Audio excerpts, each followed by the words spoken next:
The silver-haired man with yellow eyes gazes intently. The silver-haired man embraces the blonde woman as she disputes his claim. Celia questions his timing while he asserts his predatory nature is worse than a beast's. The silver-haired man leans in closely toward Celia Spice. He presses his face against the neck of the blonde woman. He dismisses her concerns and promises to avoid danger while holding her. He warns Celia against escaping and begs for help remaining a good person. The man pulls Celia closer and demands that she remain by his side. Celia wakes up abruptly in her bed, gasping in distress. She pants heavily while staring at the morning light through the window. Celia remains in bed, appearing dazed and deeply unsettled by her thoughts. She recalls a voice asking who had called for him so earnestly. Celia remembers the strange expression the silver-haired man wore. She sits quietly on her bed, lost in her thoughts. A cage on the table creaks as Celia sits in the silent room. Celia walks across the room, remembering the child she found. She reaches out to uncover the mysterious bird cage on the table. Celia catches her breath as she looks toward the cage. A small white fox with multiple tails sleeps soundly. Several days prior, Celia walked through the city in her knightly armor. Celia reflects on the rise of smuggled monsters from the eastern continent. After a successful sweep, she expects a temporary period of peace. She gazes at the cage, wondering what to do with the creature. Celia explains she took the monster in because of its poor condition. A voice notes the presence of a holy knight in the area. An old woman approaches Celia, noting it has been long since she saw such a creature. Celia is surprised as the woman approaches undetected and uses magic. Celia is swept up in a powerful whirlwind of energy. She realizes she has been transported by an eastern spell. Celia asks a black-haired girl on a throne if she is from the east. The girl explains that the region's name has changed over time. The girl commands Celia to sit and wear a specific garnet. Celia wonders about the sudden appearance of these eastern individuals. The girl explains that a fox spirit's tails represent centuries of power. The black-haired girl removes the cover from the birdcage. She points out that the baby fox already possesses 9 tails. Celia is shocked to learn the fox might be over 9 centuries old. The girl identifies the baby as a child of a celestial fox. She explains that such spirits are divine equivalents to Western unicorns. Celia wonders if she should release it, but the girl rejects the idea. The girl warns the monster will prey on people and mocks Celia's threat of punishment. Celia asks for a solution since the creature was captured wrongly. The black-haired girl pauses to consider Celia's predicament. The black-haired girl moves swiftly toward the armored knight. The girl lifts Celia's chin and asks for her name. After learning her name is Celia, the girl addresses her directly. She instructs Celia to raise the fox until it reaches adulthood. Celia is stunned by the command to raise the creature. The girl warns the fox's nature depends entirely on its upbringing. The girl commands her to eventually kill the fox for her own safety. Sylvia clutches her chest, wondering if she can finally live without recurring problems. A black-haired girl discusses the suffering of the eastern continent and the traces of Chanho. Sylvia remains silent, looking away with a deeply contemplative and somber expression. The black-haired priestess warns Sylvia that she must raise the fox to prevent its corruption. Sylvia stands in a sunlit hallway with a cage covered by a purple cloth. A close-up reveals Sylvia's striking green eyes filled with a quiet, lingering sadness. Lifting the cloth reveals a small white fox curled up inside the silver cage. Standing by a window, Sylvia questions her ability to care for a young life. Gripping her bandaged arm, Sylvia worries about the consequences of the fox being in her care. The white fox lies weakly as Sylvia fears the young creature might eventually die. Training begins at sunset as the sound of rhythmic shouting echoes across the palace grounds. A group of knights practices their swordsmanship in unison under the orange evening sky. Sylvia stands tall in her ornate silver armor while her subordinates salute her with loyalty. The blonde commander walks through the grand palace courtyard as the sun begins to set. Sylvia doubts her choices, noting that holy water is ineffective for treating a supernatural monster.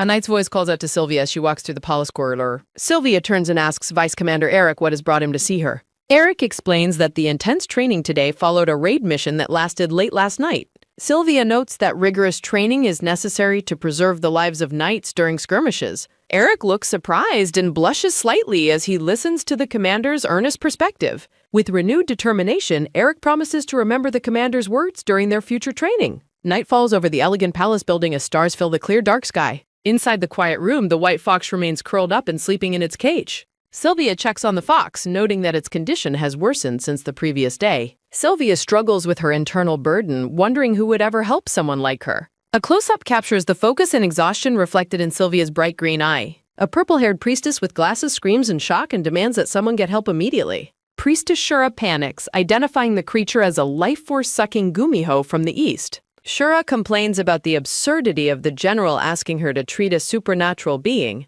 Determined to act before the situation worsens, Shura moves forward while Sylvia looks on confusedly. Claiming she might faint from the stress, Shura is caught and supported by Sylvia. Sylvia asks Priestess Shura if she is truly unable to help the dying young fox. Shura gazes at the fox in the cage, her initial panic replaced by a moment of hesitation. The white fox opens its eyes, revealing a pair of sharp, glowing yellow pupils.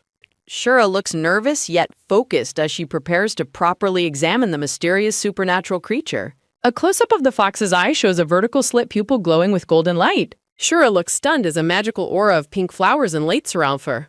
Sensing a strange energy, Shura realizes the fox is responsible for the general's current condition. Sylvia asks if she looks possessed, but Shura clarifies that the situation is more complex. Sylvia explains she didn't want to kill the fox because of her priestess advice. Shura questions if they can trust the words of an exiled priestess from the eastern continent. The white fox looks up through the bars of its cage at the two talking women. Shura scolds the fox for its insolence after it seemingly communicates a response to her. Sylvia recalls the black-haired priestess who claimed the protection of the god Danya remained. Shura maintains that it is unfair for Sylvia to be the one raising the supernatural creature. Shura explains that as followers of Sola, they are ill-suited to raise a creature of Danya. Sylvia remembers the warning that she must raise the fox to prevent its descent into demonhood. Looking downward, Sylvia wonders why she was specifically chosen for such a difficult and puzzling task. Sylvia and Shura stand in silence as the moon shines through the large palace window. Narration identifies Sylvia as the capable commander and the priestess's respected lifesaver within the empire. Shura observes the flawless blonde knight, questioning if she is even human. Shura feels exhausted after being asked to treat a supernatural creature. Celia requests Shura's medical assistance for the creature inside the birdcage. Shura promises to keep the sensitive matter secret while examining the cage. Shura warns that raising a gumiho will make people doubt Celia's sanity. Celia leans closer to ask Shura if the fox is a male. Shura confirms the fox is male, noting its aggressive temperament despite its age. The fox causes a sudden commotion, startling Shura while Celia watches calmly. Shura prepares her medical tools, noting the difficulty of raising such a beast. Shura discusses the fox's growth and asks Celia about her marriage prospects. Celia turns away, flatly stating she has no interest in dating or marriage. Shura asks if Celia ever feels lonely without having any special friends. Celia listens quietly as Shura continues to question her solitary lifestyle. Shura reflects on the unparalleled strength Celia has displayed during their time together. Celia stands alone amidst purple flowers, lost in a moment of quiet reflection. Shura announces that the fox's treatment is complete as it sleeps soundly. Celia smiles warmly and thanks Shura after hearing the monster will recover quickly. Shura is visibly moved by the rare and genuine smile on Celia's face. Celia's expression becomes serious again as the conversation reaches its final points. Shura asks Celia if she truly understands the nature of her own character. Shura worries about the dangers while Celia considers raising the fox simple. Shura warns that male gumihos are predatory beasts that steal human life force. Celia remains confident that proper upbringing will prevent the creature from harming others. Celia asserts the fox's powers won't affect her, causing Shura further concern. Shura exits the room, warning Celia not to underestimate the creature's instincts. Celia stands in the silent room, contemplating her new responsibility toward the beast. Celia slowly approaches the cage where the small white fox continues to sleep. Celia crouches down, watching the creature with an intense and curious gaze. Celia startles as she briefly envisions a younger version of herself caged. Celia carefully reaches out and lifts the sleeping fox with her gloved hands. Celia kneels on the floor, gently cradling the fox outside of its cage. Celia strokes the fox's head as she decides to release it later. Celia sits peacefully among blooming flowers, holding the fox in her lap. Celia gazes down at the creature with an uncharacteristically soft and gentle expression. A flashback reveals baby Celia was abandoned near a castle with her umbilical cord uncut. A man in religious robes discovers the abandoned baby alone in the woods. Young Celia cries out in agonizing pain while other orphans watch in terror. Priests rush to help as young Celia fears she is turning into a monster. A close-up shows a dark scale-like curse spreading across young Celia's left shoulder. The nature of the curse is illustrated through conceptual imagery of light and shadow. The priests observe that the atmosphere turned grim the moment they saw her curse. A priest notes that the other children have become terrified of the girl. The priests discuss her reaction to holy water and label her a cursed child. A nun argues against harassing the girl, recalling another child who died similarly. A priest wonders if Celia has any holy power to combat the curse herself. The priest decides they must monitor her to see if she can control it. Young Celia hides behind a pillar, overhearing the adults discuss her cursed nature. The other orphans play together outside, completely excluding Celia from their games. Celia sits alone on the stairs with a doll, watching the others play. Holding her doll tightly, young Celia sadly accepts the priest's claim of being cursed. Young Celia sits alone with her doll, concluding her parents abandoned her. A rock suddenly strikes the young blonde girl's head, causing her to cry out. Other children mock Celia, calling her a monster and claiming her reaction to holy water is disgusting. Young Celia is surrounded by menacing red-eyed silhouettes of children who view her as cursed. The black-haired priest warns Celia to hide her divine powers if she wants to survive. Harsh voices continue to berate young Celia, declaring she is a monster who deserves death. Celia's doll falls onto a wet surface as she is left completely alone. Adult Celia stares blankly ahead as she returns to the present moment.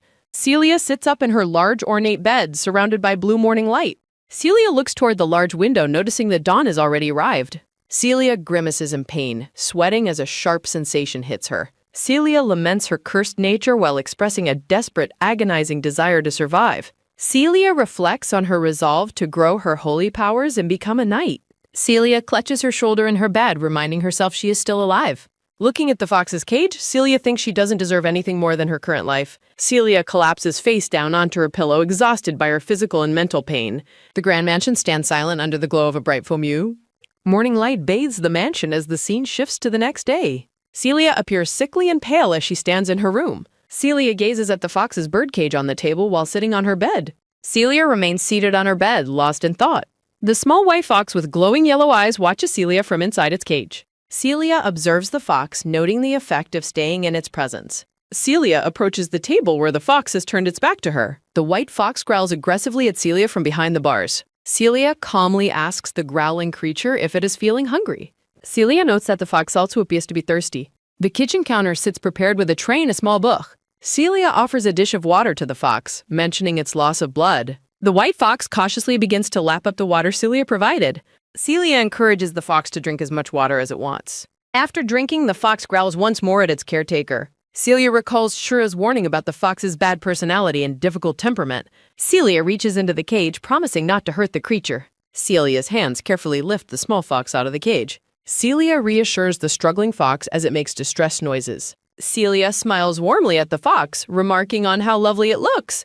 A close-up shows the fox being held gently in Celia's haze. Celia asks the growling fox if it wants to be put down. The fox suddenly bites down hard on Celia's thumb. Celia mentions providing food and water as the fox prepares to leap.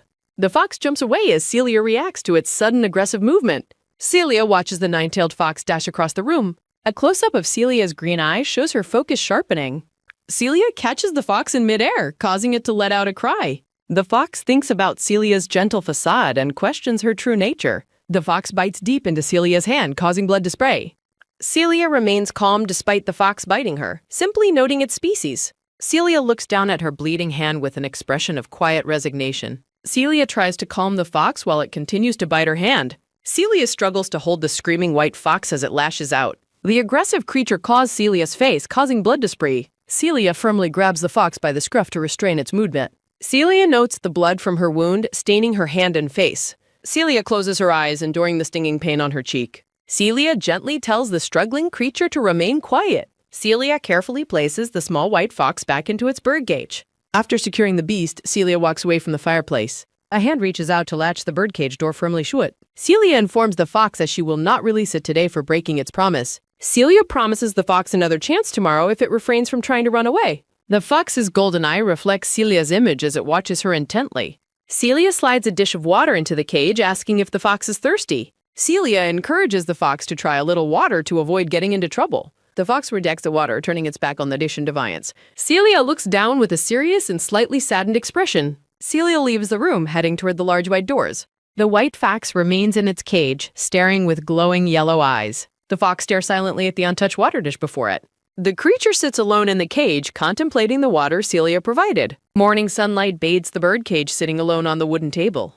Darkness falls over the mansion as the scene shifts to nighttime. The city streets are illuminated by lampposts under the evening sky. Sir Eric asks Celia if their work is finished for the day. Sir Eric notes that the rest of the staff are also returning. Celia expresses concern over the rising frequency of monster appearances lately. Celia recalls the fox's refusal to eat chicken, milk, or water. Clad in white armor, Celia ponders the difficulty of taming the creature. Celia realizes the creature reacts violently to any sudden movements she makes. Celia remembers the fox becoming agitated whenever she reached toward its head. A vision shows the fox chained and collared, indicating it was abused by humans. Celia wonders if the fox was captured and mistreated on both continents. Celia envisions a massive, monstrous version of the fox fueled by resentment. Celia concludes she must eventually kill the fox if it turns into a monster. Celia stops walking and turns her attention back toward her subordinate. Celia asks Sir Eric if he has experience training a companion dog.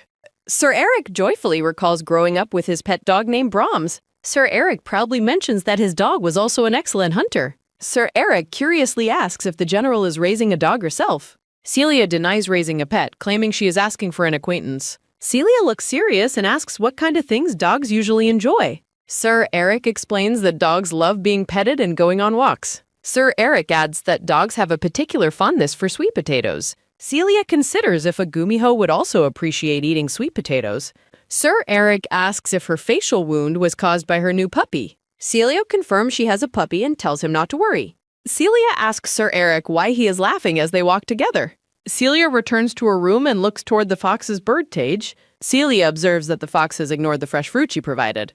Holding a bag of sweet potatoes, Celia expresses doubt about her current plan. Standing before the cage, Celia resolves to prevent the creature's starvation. The white fox watches intently from behind the silver bars. Celia looms over the cage, holding a bag of food. A heavy silence fills the room as Celia observes her captive. Celia realizes the fox has no interest in the sweet potatoes. The fox growls as Celia doubts it will accept the meal. Celia playfully encourages the fox to treat the food like prey. Hostile yellow eyes meet serious green eyes in a quiet standoff. Celia wonders if she must personally feed the reluctant creature. Celia offers a sweet potato, inviting the fox to smell it. With a violent strike, the fox smashes the offered food. Celia stands frozen as food splatters across her face and clothes. Celia notes the fox's strength before deciding to clean the mess. A hand reaches out to unlatch the small birdcage door. The fox shrieks as Celia pulls it from its enclosure. Resentment flares as the fox demands to be left alone. Fresh blood stains Celia's face and shirt after the fox's attack. Blood from Celia's wound drips onto the white creature's head.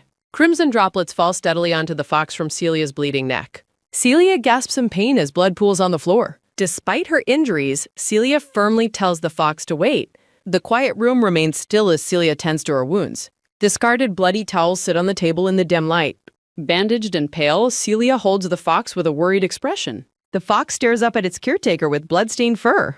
A flashback reveals a scarred man brutally whipping the young fox. The enraged man vows never to let the creature escape him. The fox cowers in the darkness, injured by the man's cruelty. A whip lashes out through the air with terrifying speed. The fox is thrown violently against a cold stone wall. A heavy boot approaches the whimpering, broken creature on the floor. Returning to the present, Celia holds a traumatized fox close. Celia grows concerned as she feels the fox's cold, stiff body. Celia's fingers gently stroke the creature's head to provide comfort. A look of profound sadness and understanding fills Celia's eyes. Surrounded by light, Celia cradles the fox against her chest. Tears well in the fox's eyes as Celia acknowledges his pain. Celia offers a rare, gentle smile while comforting the creature. The fox weeps silently while nestled in Celia's protective embrace. Moonlight bathes the silent kitchen as the long night continues. Celia sits alone at the table, still holding her companion. Celia softly asks if the creature is feeling better now. The white fox watches Celia with wide, curious yellow eyes. Celia brings the fox toward a dish of fresh water. Celia encourages the fox to take a much-needed drink. The fox looks hesitant as Celia offers it a sip. Celia notices the fox only took a single small sip. Holding the creature carefully, Celia presents the bowl of water. The fox stares at the water, contemplating Celia's continued kindness. The white fox finally begins to drink from the offered dish. Celia watches with a soft smile as the fox drinks water. Celia thanks the fox for finally accepting the water she provided. Celia cradles the fox gently, finding peace in their quiet moment. Sunlight and flowers fill the room as Celia holds her companion. Time passes as sunset paints the sky over the large mansion. Celia returns home late, mentioning she is behind schedule again today. Celia smiles at the fox sleeping peacefully within its silver cage. Celia promises better meals if the fox agrees to eat his food. The general's armored boots click against the floor as she walks. Celia enters the dark room and calls out for the fox. Celia notices how quiet the room is and wonders if he is sleeping. Celia calls to the fox again as she nears the cage. Panic seizes Celia as she sees the fox lying motionless inside. Celia cries out in alarm and rushes toward the silent cage. Celia frantically asks what is wrong while the white fox convulsively foams. Morning light floods the room through the tall draped windows. The empty water dish sits inside the cage in the sunlight. The white fox yawns widely, showing its sharp pointed teeth. The fox sits alone in the cage, grooming its front paws. The fox gazes toward the window with bright golden yellow eyes. A close-up highlights the fox's intense and piercing golden eye. Celia holds the fox close, her expression full of quiet tenderness. The fox watches the empty water dish from behind the bars. The fox stares at the dish, questioning the meaning of her words. Curled in the cage, the fox sadly concludes that everything is its fault. A vision appears of a regal woman in gold looking out. The woman in the golden gown lets out a distressed cry. The Gumiho woman desperately calls for Imini while holding the small fox. The Gumiho woman's golden eyes reflect a deep, ancient sorrow. Tears stream down the face of the young crying white fox. The fox gazes upward with eyes full of sadness and longing. Blood stains the woman's gown as she stands in grim silence. The injured Gumiho flees with her young pup during a tragedy. A dark-haired man threatens to kill the fox just like its mother. A gloved hand lifts the struggling, crying fox by its scruff. The fox is cast away as the man reaches out coldly. A cruel man laughs, claiming he hasn't had such a precious captive. Chained and collared, the fox cowers as blood splatters the floor. A shadowy figure lashes a whip at the terrified, collared fox. The fox's paws scramble across the ground in a desperate flight. Terrifying flames erupt around the fox as it attempts to escape. The fox runs through a hellish landscape of fire and lava. The fox lets out a frantic cry while fleeing through the darkness. Celia's expression softens as she looks down at her small captive. Celia looks at the fox with concern and asks what happened. The fox lets out a weary sigh while lying in the cage. The fox's eyes snap open with a look of sudden surprise. Celia expresses relief at coming home early after having a difficult day. A hand reaches out to unlatch the door of the cage. Celia's hands reach in to lift the small fox out gently. Celia cradles the fox, who notes her scent resembles its mother's. A gentle hand strokes the white fur of the resting creature. Celia asks the fox to reveal the identity of those who harmed it. Looking determined, Celia vows to punish everyone who hurt the small creature.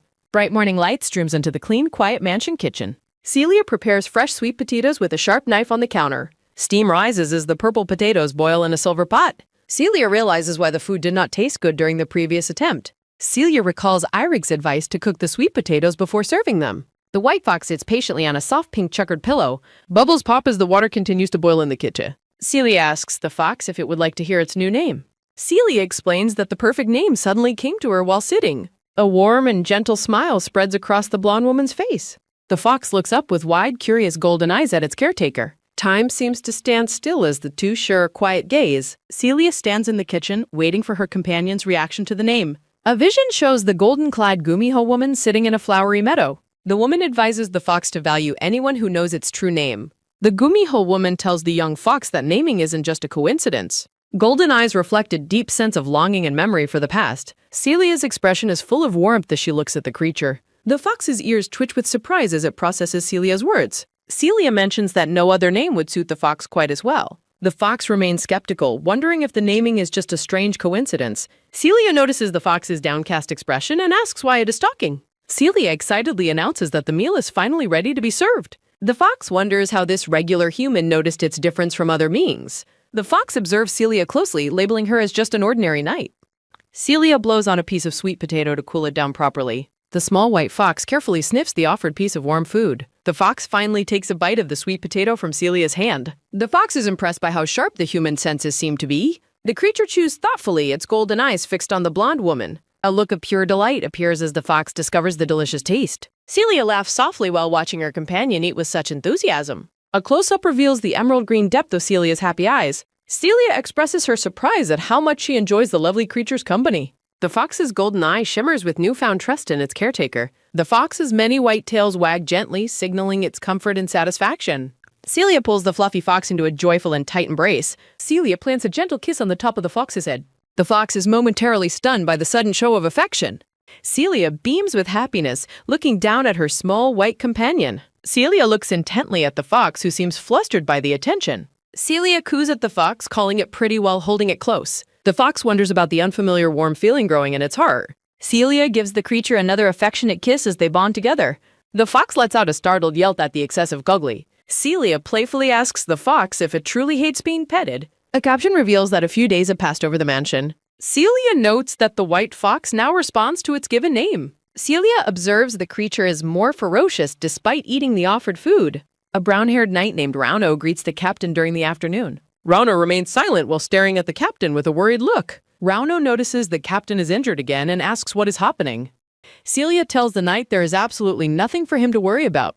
Rauno insists that the other knights are also concerned about her well-being. He suggests that the captain should at least visit a treatment center. Celia dismisses the wounds as minor and irrelevant to her military duties. A close-up shows a hand in a white glove clenching into a fist. The knights Biliato and Rauno grab the captain to take her away. The knights apologize for their actions while explaining they are just worried.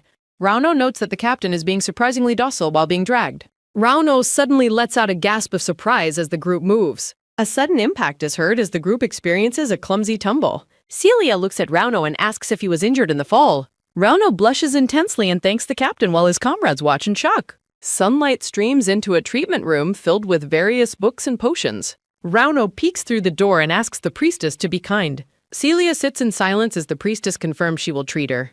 A purple-haired priestess with glasses stares sternly at the blonde captain. The priestess yells, concluding that the nine-tailed fox caused these new injuries. Celia downplays her condition while the priestess insists she is in pain. The priestess asks why Celia did not come to see her sooner. She warns that neglecting the stiff uniform collar will cause it to fray. The priestess mocks Celia for going into battle while neglecting her own healer.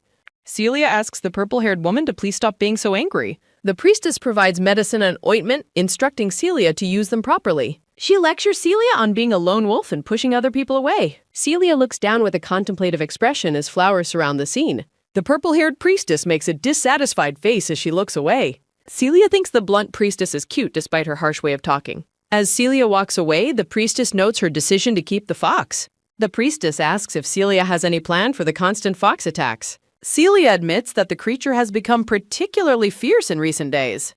Celia explains she is focusing on etiquette lessons to tame the flaming fox. The priestess is bewildered that Celia is teaching etiquette to a magical creature. Sunset glows over a city street where commoners walk among the buildings. A brown-haired shopkeeper welcomes a new customer into her small pet store. The shopkeeper looks shocked as she realizes who has entered her store. The store owner asks the holy knight what brought her to the shop. The flustered woman suggests that the captain might have entered the wrong store. Celia asks if the pet store sells shampoo for her small companion. Celia lets out a short exclamation as she considers her specific needs. Celia mentions the canine nature of her pet, clarifying things for the shopkeeper. The shopkeeper presents a rose-scented shampoo that is popular with the aristocracy. Celia notes that the rose scent is far too strong for her purpose. Celia imagines the fox would hate such a powerful and flowery scent. The shopkeeper offers a mild scentless shampoo as a better alternative. Celia points out several items she wishes to purchase from the shopkeeper. A pink bag with bear patterns is filled with pet grooming supplies. The shopkeeper notes Celia's affection for animals while the captain remains humble. Because of the large purchase, the shopkeeper offers Celia a free gift. Celia smiles brightly and expresses her gratitude to the kind shopkeeper. Burdened with several bags, Celia leaves as the shopkeeper praises her character. Upon returning to the mansion, Celia calls out for the fox, Ran. Celia searches the quiet halls, eventually reaching for a bedroom door handle. She finds the white fox resting on the large bed and approaches it. Celia greets the creature, assuming it must have been lonely while she was out. A close-up of Celia's green eyes shows her noticing a concerning detail. The fox's paws are charred, indicating it tried to breach the magical barrier. Celia scolds Rain for attempting to escape and hurting itself on the ward. A hexagonal magical barrier glows around the mansion to prevent the fox's escape. Celia gently examines the fox's paws, relieved that only its fur was singed. The white fox aggressively bites Celia's gloved hand as she tries to help. Despite the bite, Celia remains patient and insists she is only checking injuries. The white fox observes Celia closely, labeling her a strange and speedless human. Celia stands in the kitchen, reflecting on the bond formed since naming the creature. The fox licks the bite wound on Celia's arm, feeling a strange heartbeat. A close-up shows the fox's tongue against the skin of Celia's wounded hand. Celia is surprised by the gesture, wondering what has prompted the creature's behavior. The fox nuzzles against her palm, determined not to see its caretaker hurt. Celia hugs the fox with pure joy, thanking it for the sudden affection. Celia prepares a special surprise for the fox in a corner of the room. She presents a new teddy bear as a gift to keep Ran occupied. Celia admits she worries about the fox being alone for such long periods. She sets the toy down, explaining she bought it to prevent boredom. The fox immediately sinks its teeth into the head of the new teddy bear. White stuffing flies everywhere as the fox aggressively shreds the gifted toy. Celia stares in silence at the mangled remains of the bear on the floor. She jokingly laments the toy's lack of durability before deciding it is back time. Celia holds a bottle of shampoo, announcing that Ram needs a proper washing.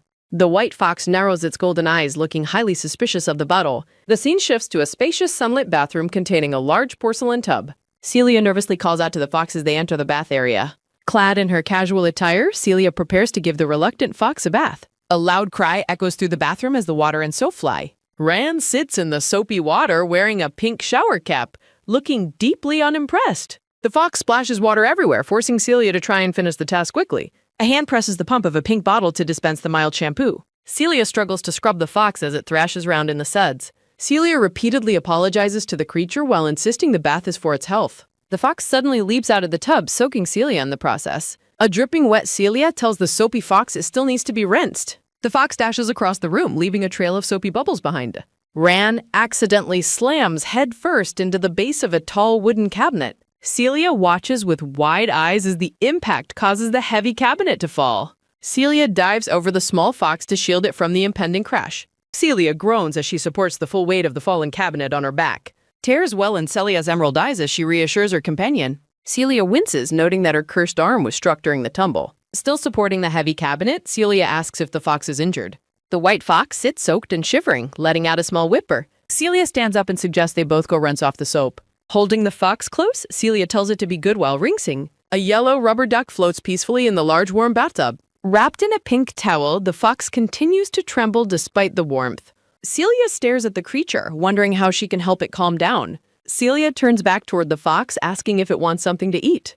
The golden-eyed fox stares back at her with a quiet, observant intensity. Celia kneels on the floor to inspect the dark bruise on her elbow. A flashback shows Celia shielding the small fox from the falling furniture. Narrated thoughts suggest that kindness should be shown to those who protect you. Sitting among flower petals, Celia gently rubs her painful, bruised ankle. The full moon shines brightly over the mansion on a quiet, starry night. The white fox remains perched on the sofa, still huddled in its towel. Celia returns, announcing that she has brought something special for the creature. Celia presents a bag of horse meat jerky as a treat for Ran. Celia offers the meat, but the fox remains uninterested in the gift. The many-tailed fox suddenly leaps off the sofa and onto the floor. The small creature approaches Celia and begins sniffing her injured purple ankle. To Celia's surprise, the white fox begins licking her bruised skin. Celia flinches as the fox's tongue makes contact with her sore ankle. Celia lets out a soft exclamation of surprise at the creature's healing gesture. Lifting the fox, Celia notes that human meat is not for its consumption. A chibi-style Celia warns that harming or eating humans is strictly forbidden. Celia asks if it needs more energy while the fox yaps back loudly. Celia realizes the fox must be hungry after the exertion of the bath. Celia limps toward the kitchen, promising to prepare some food very quickly. The fox worries about Celia's painful ankle and tells her to rest. The creature observes that it is unusual for the human to hurry. Celia suggests they eat together in the room to avoid further movement. Celia presents a large, live rooster for the fox to eat instead. A silver-haired man stands by a window looking out at the night. The silver-haired man mentions the rumors about the Gumio being raised. He identifies the fox as a spiritual monster and mentions its mother, Chanho. The silver-haired man looks down thoughtfully as he mentions Celia's name. The man looks into a mirror while a dark-haired woman watches him. He expresses his heavy heart over the creature's struggle to survive and die. The silver-haired man reaches out his hand toward his own reflection. Dark, wispy energy flows from his fingers and across the mirror's surface. Through a magical vision, he questions Celia's motivations for becoming a paladin. He laments the cruelty of fate while watching Celia hold the fox. A massive glowing golden eye appears in the darkness behind the man. Cracks begin to form across the silver-haired man's face in the mirror. The mirror shatters violently into many pieces as the man pulls away. He notes the young fox's power and wonders if it sensed his presence. He orders the dark-haired woman to kill the creature once it matures. He explains that by that time, the young fox will have become a spirit. The silver-haired man warns that the creature will become troublesome. He contemplates the inevitable future of the young fox spirit.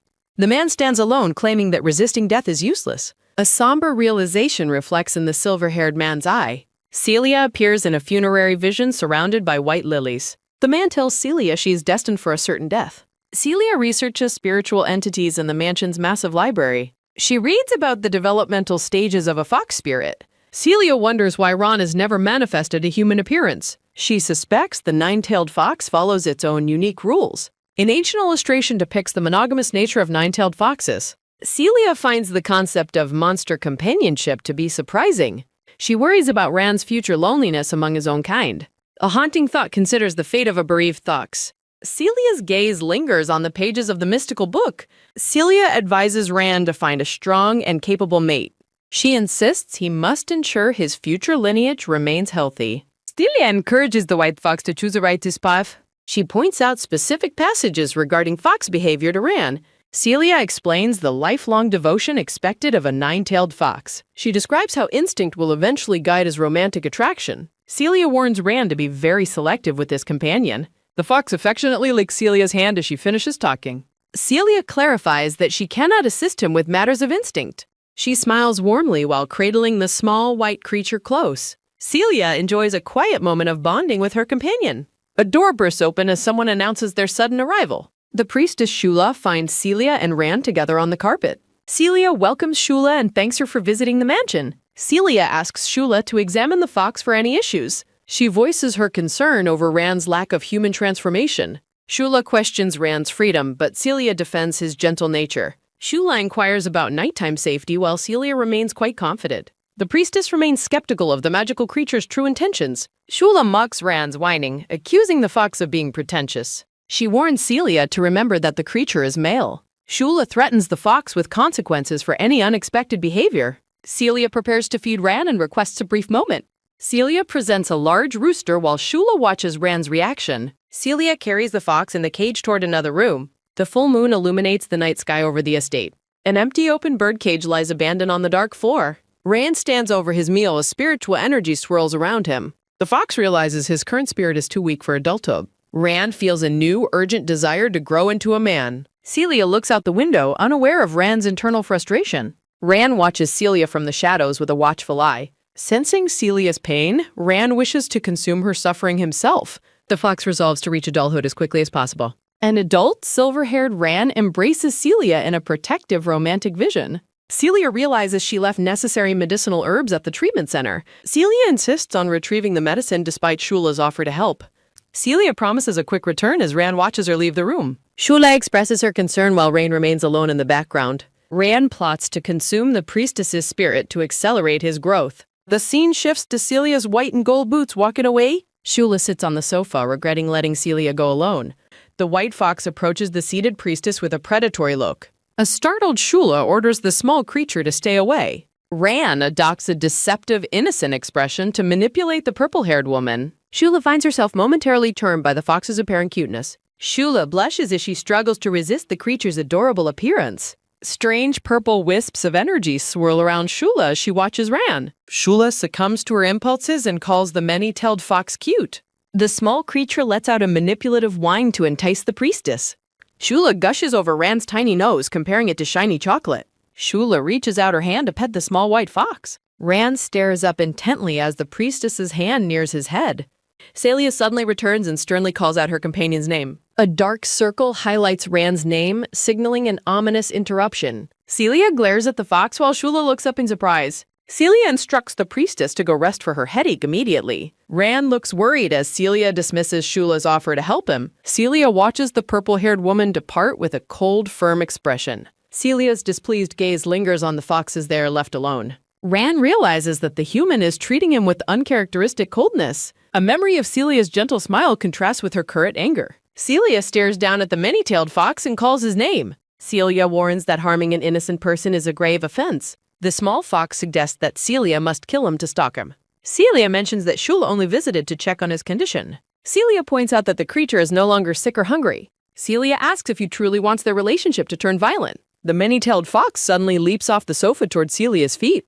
Celia looks down as the white fox approaches with a whimper. The creature rubs its head affectionately against Celia's white and gold boots. Celia looks down at Ran, questioning if he is truly reflecting. The fox gazes up with sparkling golden eyes, feigning a deep apology. Celia kneels and picks up the small, many-tailed white fox. Celia embraces Ran while vowing to prevent him from harming humans. The scene shifts to the mansion's exterior during a golden sunset. Celia returns to her room and calls out for her companion. Ran eagerly demands to play as Celia agrees to join him. Celia lies on the bed, using a toy to play with Ran. The white fox tumbles playfully on the floor while chasing the mouse. Celia reflects on the fox's mixture of canine and feline traits. Celia watches Ran play while recalling the earlier incident with Shula. Celia presents a large rooster in a cage for the fox's meal. Ran looks at the cage, confused by the specific type of chicken.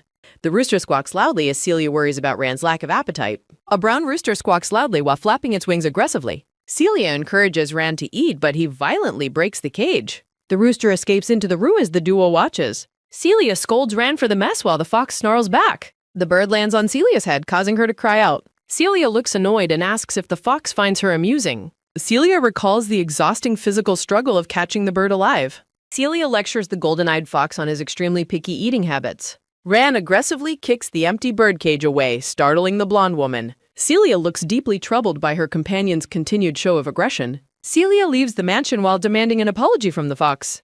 Celia and the priestess walk together through the sunlit garden area.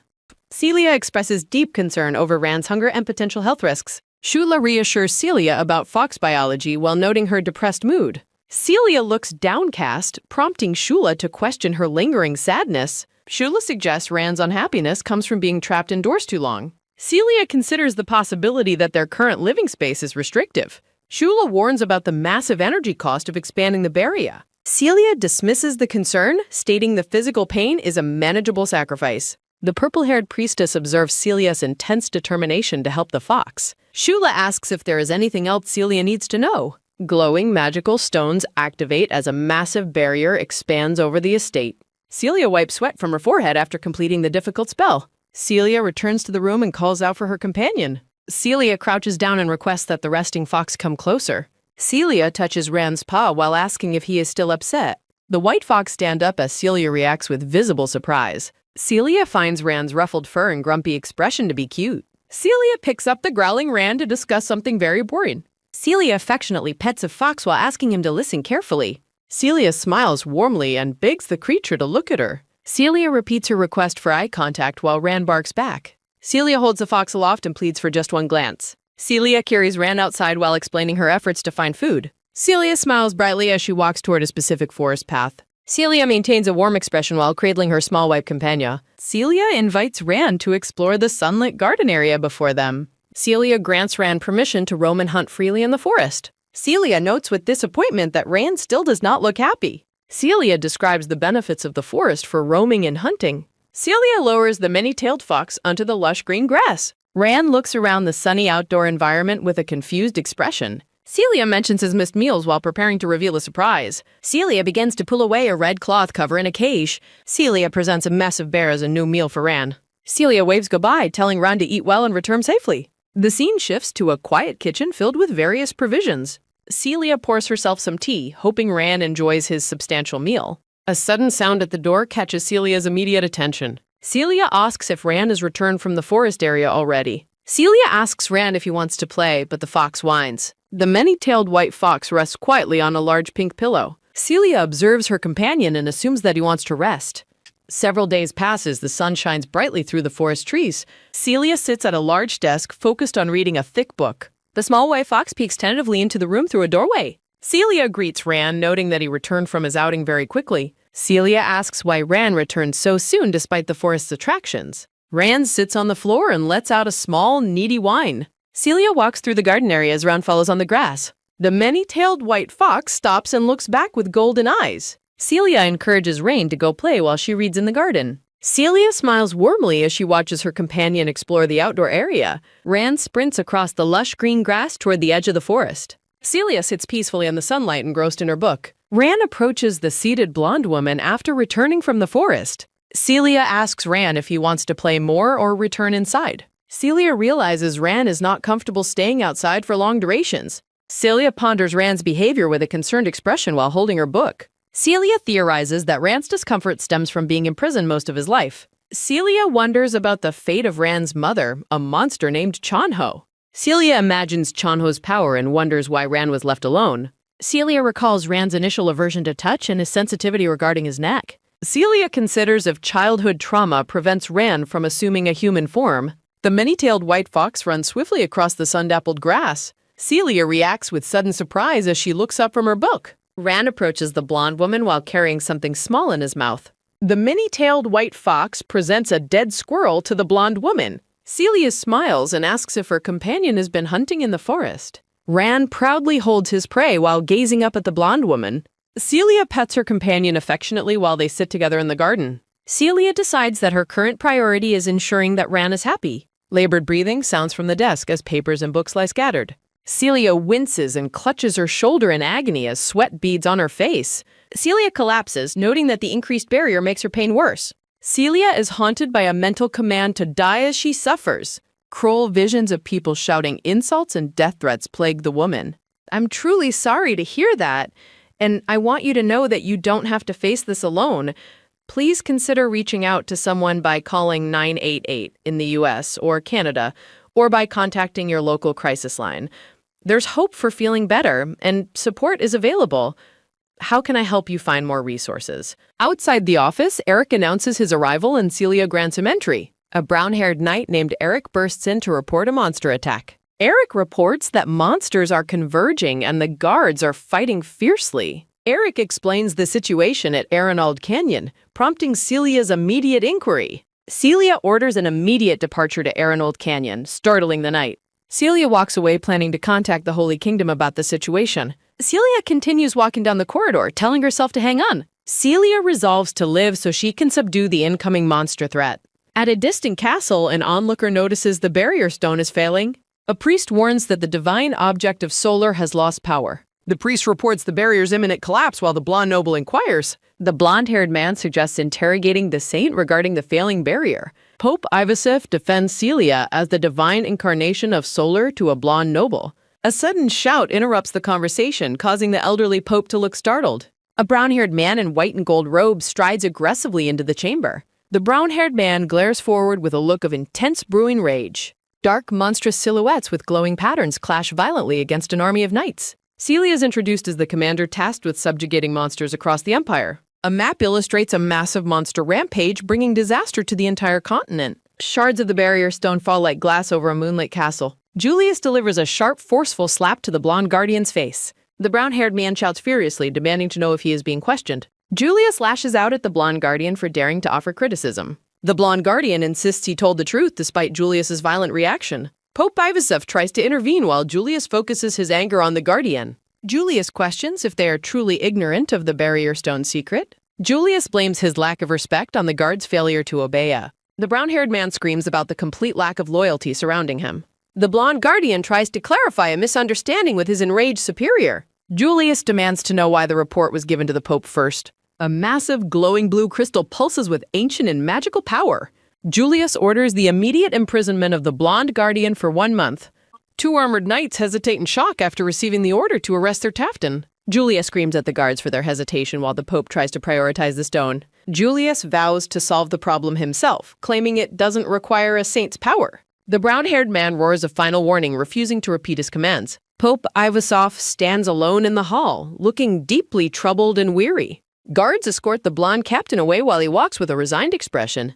The blonde guardian tells his subordinate to simply follow the orders they were given. The blonde man looks away with a hollow, solemn expression of duty. Narration describes a saint as the ultimate proof of God's love and justice. A nun sits within a giant palm reflecting on those who catch Solar's eye. Julius stands shirtless, revealing a dark, jagged mark burned into his shoulder. A close-up of blue eyes accompanies a revelation that Julius is not a saint. Pope Ivasif walks through the cold, empty silence of the Grand Cathedral. The elderly pope pauses to reflect on the dire situation facing the empire. A hooded messenger appears in the shadows to receive instructions from the pope. Pope Ivasif commands the messenger to secretly contact the saint's original guardians. The pope plans to utilize the guardians who refuse to follow the false saint. Pope Ivasif watches the hooded figure depart while praying for the best outcome. Narration emphasizes that a saint holds the survival of the continent in her hands. Pope Ivasif looks toward the heavens, urgent to find a true saint immediately. Blood sprays across the dark leaves of a dense and shadowy forest. Celia stands over a slain monster while a child's cries echo through the trees. Celia asks for a report while hearing the desperate wails of a child. A knight reports that a monster might be disguising itself as a human child. A small, purple-haired boy begs for his life with tear-filled eyes. The knights look on with expressions of deep uncertainty and internal conflict. Celia walks forward, her white and gold boots crunching on the forest floor. The blonde commander looms over the crying child with a stern, unreadable expression. Celia places her hand on the hilt of her golden sword, preparing to draw. A knight watches in breathless horror as Celia prepares to strike the boy. The purple-haired boy cries while a knight calls for the captain. Knights inspect a monster's laying sword while birds flee the forest. Celia stares coldly with monster blood splattered across her face. Faint pleas for help emanate from the remains of the monster. Celia calls out to Eric, who responds with immediate readiness. Agonized groans rise from the dark slime near Celia's feet. A full moon shines brightly in the clear, starry night sky. Ran rests on his pillow as a door creaks open. Celia enters the room, prompting a curious sound from her companion. Celia apologizes to Ran for waking him up so late. Ran lets out a soft whine as Celia pets his head. Celia marvels at how effectively her small companion captivates others. Celia observes that Rand's behavior differs from what books describe. Celia recalls that nine-tailed foxes naturally possess an inherent seductive charm. A close-up highlights the ethereal and alluring nature of a fox spirit. Celia continues petting her fox as he rolls over playfully. The blonde woman notes the absurd level of cuteness her companion displays. Celia asks Rand if he enjoys the attention as he chirps happily. Celia wonders if Rand's whining is due to her being late. A sudden wave of discomfort causes Celia to clutch at her side. Celia winces in pain, mentioning how busy her schedule has become. The lingering pain from previous wounds flares up once again. Celia takes a moment to breathe and manage her physical agony. Celia prepares to get snacks, lamenting her lack of time for play. A clinking sound echoes as Celia searches through the storage jars. Celia finds a jar of treats to pacify her needy companion. Rand rubs against Celia's legs, showing his anger has already vanished. Celia presents a plate of jerky strips for the white fox. Rand eats his snack with great enthusiasm and speed. Celia asks Rand if he is capable of assuming a human form. Celia recalls reading that mature nine-tailed foxes can eventually transform. Rand lets out a whining, prompting Celia to ask for clarification. Celia worries she might have said something to frighten her companion. Celia lifts Rand and asks if he is experiencing any health issues. Celia's concerned face is reflected in Rand's large golden eye. Celia carries Rand through the room while wishing him a good night. Under the moonlight, a knight runs frantically toward the main office. Eric bursts into the room to find Celia standing by her desk. Eric struggles to catch his breath while urgently addressing the captain. Celia tells Eric to calm down and explain who has arrived. Celia reacts with a stunned expression to the knight's shocking news. Celia asks why the Guardian has come looking for her specifically. Eric reports the Guardian from Gaia wishes for a direct audience. Celia decides to meet the visitor immediately and prepares to leave. Celia orders the guards to assemble while Eric acknowledges her command. A door opens to reveal a formal and grand meeting chamber. A purple-haired man with glasses waits silently in a luxurious chair. Celia welcomes the guests and suggests they sit down for a discussion. The purple-haired visitor sips tea and apologizes for the sudden arrival. Celia acknowledges the gravity of the current unfavorable situation. A gloved hand presents a silver chest adorned with blue and gold accents. The purple-haired visitor asks Celia if she recognizes the object before her. The guest explains the chest contains phoenix feathers used to locate the saint. The visitor informs Celia that she must conduct a search outside the base. Celia looks on with a focused expression as sweat beads on her face. Celia questions her ability to find the true saint using the provided item. The visitor explains that the mission is the will of the poke. The man instructs Celia to find someone with specific scars on their shoulders. The purple-haired guest describes the scars as having distinct nature-themed patterns. The visitor says the true saint's scars will not burn from the feathers. Celia reacts with internal surprise at the mention of shoulder scars. Celia clutches her chest as she processes the details of the secret task. The visitor asks Celia why she left him to handle the saint's questioning. The guest questions Celia's decision to delegate the task of finding the saint. The purple-haired man explains the chest is blessed to protect the handler. Celia listens as the man notes only high-ranking leaders can hold it. The visitor believes the mission will be easy due to limited holy power. A vision illustrates the shoulder markings and the magical nature of the feathers. The visitor warns that touching the feathers is fatal for anyone not a saint. The man reminds Celia to remain discreet regarding their secret conversation. The purple-haired guest stands and heads toward the exit of the chamber.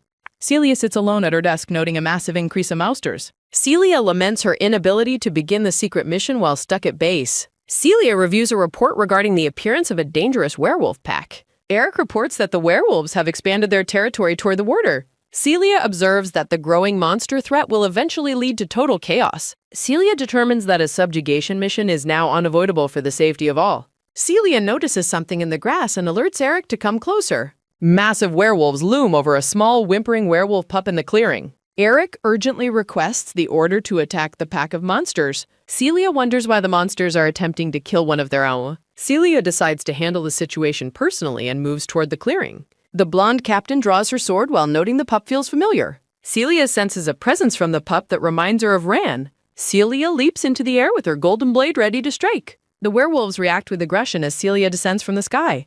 Celia slashes through the werewolves in a flurry of blue light and steel. The monsters collapse in defeat while Celia lands gracefully among the carcasses. Celia looks down at the small werewolf pup as it lets out a sound. The pup cowers beside a fallen werewolf while Celia observes the creature. Celia notes that the creature did not attempt to attack them during the fight. Celia senses no evil energy coming from the crying werewolf pup. Eric asks Celia for instructions on how to deal with the surviving creature. Celia orders Eric to spare the creature as it has not harmed humans. Celia stares intently at the pup with an unreadable and serious expression. "I'm just a language model and can't help with that." The young boy weeps while clutching onto Celia's blue and white cape. Celia and Eric react with stunned shock to the child's sudden transformation. Celia closes her eyes and commands the knight to stop his advance. Narration reflects on the different path living things must choose when facing crossroads. Bio pleads for Celia to raise him and promises to grow strong. Bio laments that adult werewolves killed his mother for being a disgrace. Bio insists he is a good werewolf as Eric looks on skeptically. The boy offers his protection to Celia in exchange for being raised. A magical light filters through the trees during the quiet forest transition. Celia suggests Bio return to wolf form since she lacks human clothes. The captain notes traveling as a wolf will be more comfortable. Eric protests bringing a monster, but Celia says there is no choice. Narration notes there is precedent for the Holy Kingdom raising monsters. Celia reflects silently on the heavy decision she has just made. Eric argues that precedent is for rare dragons, but Celia disagrees. Celia explains that because he has reason, the child is no different. The captain questions if rarity is the only valid reason for compassion. Celia carries the small wolf pup and promises to ensure his safety. A large white ear twitches at the sound of someone entering.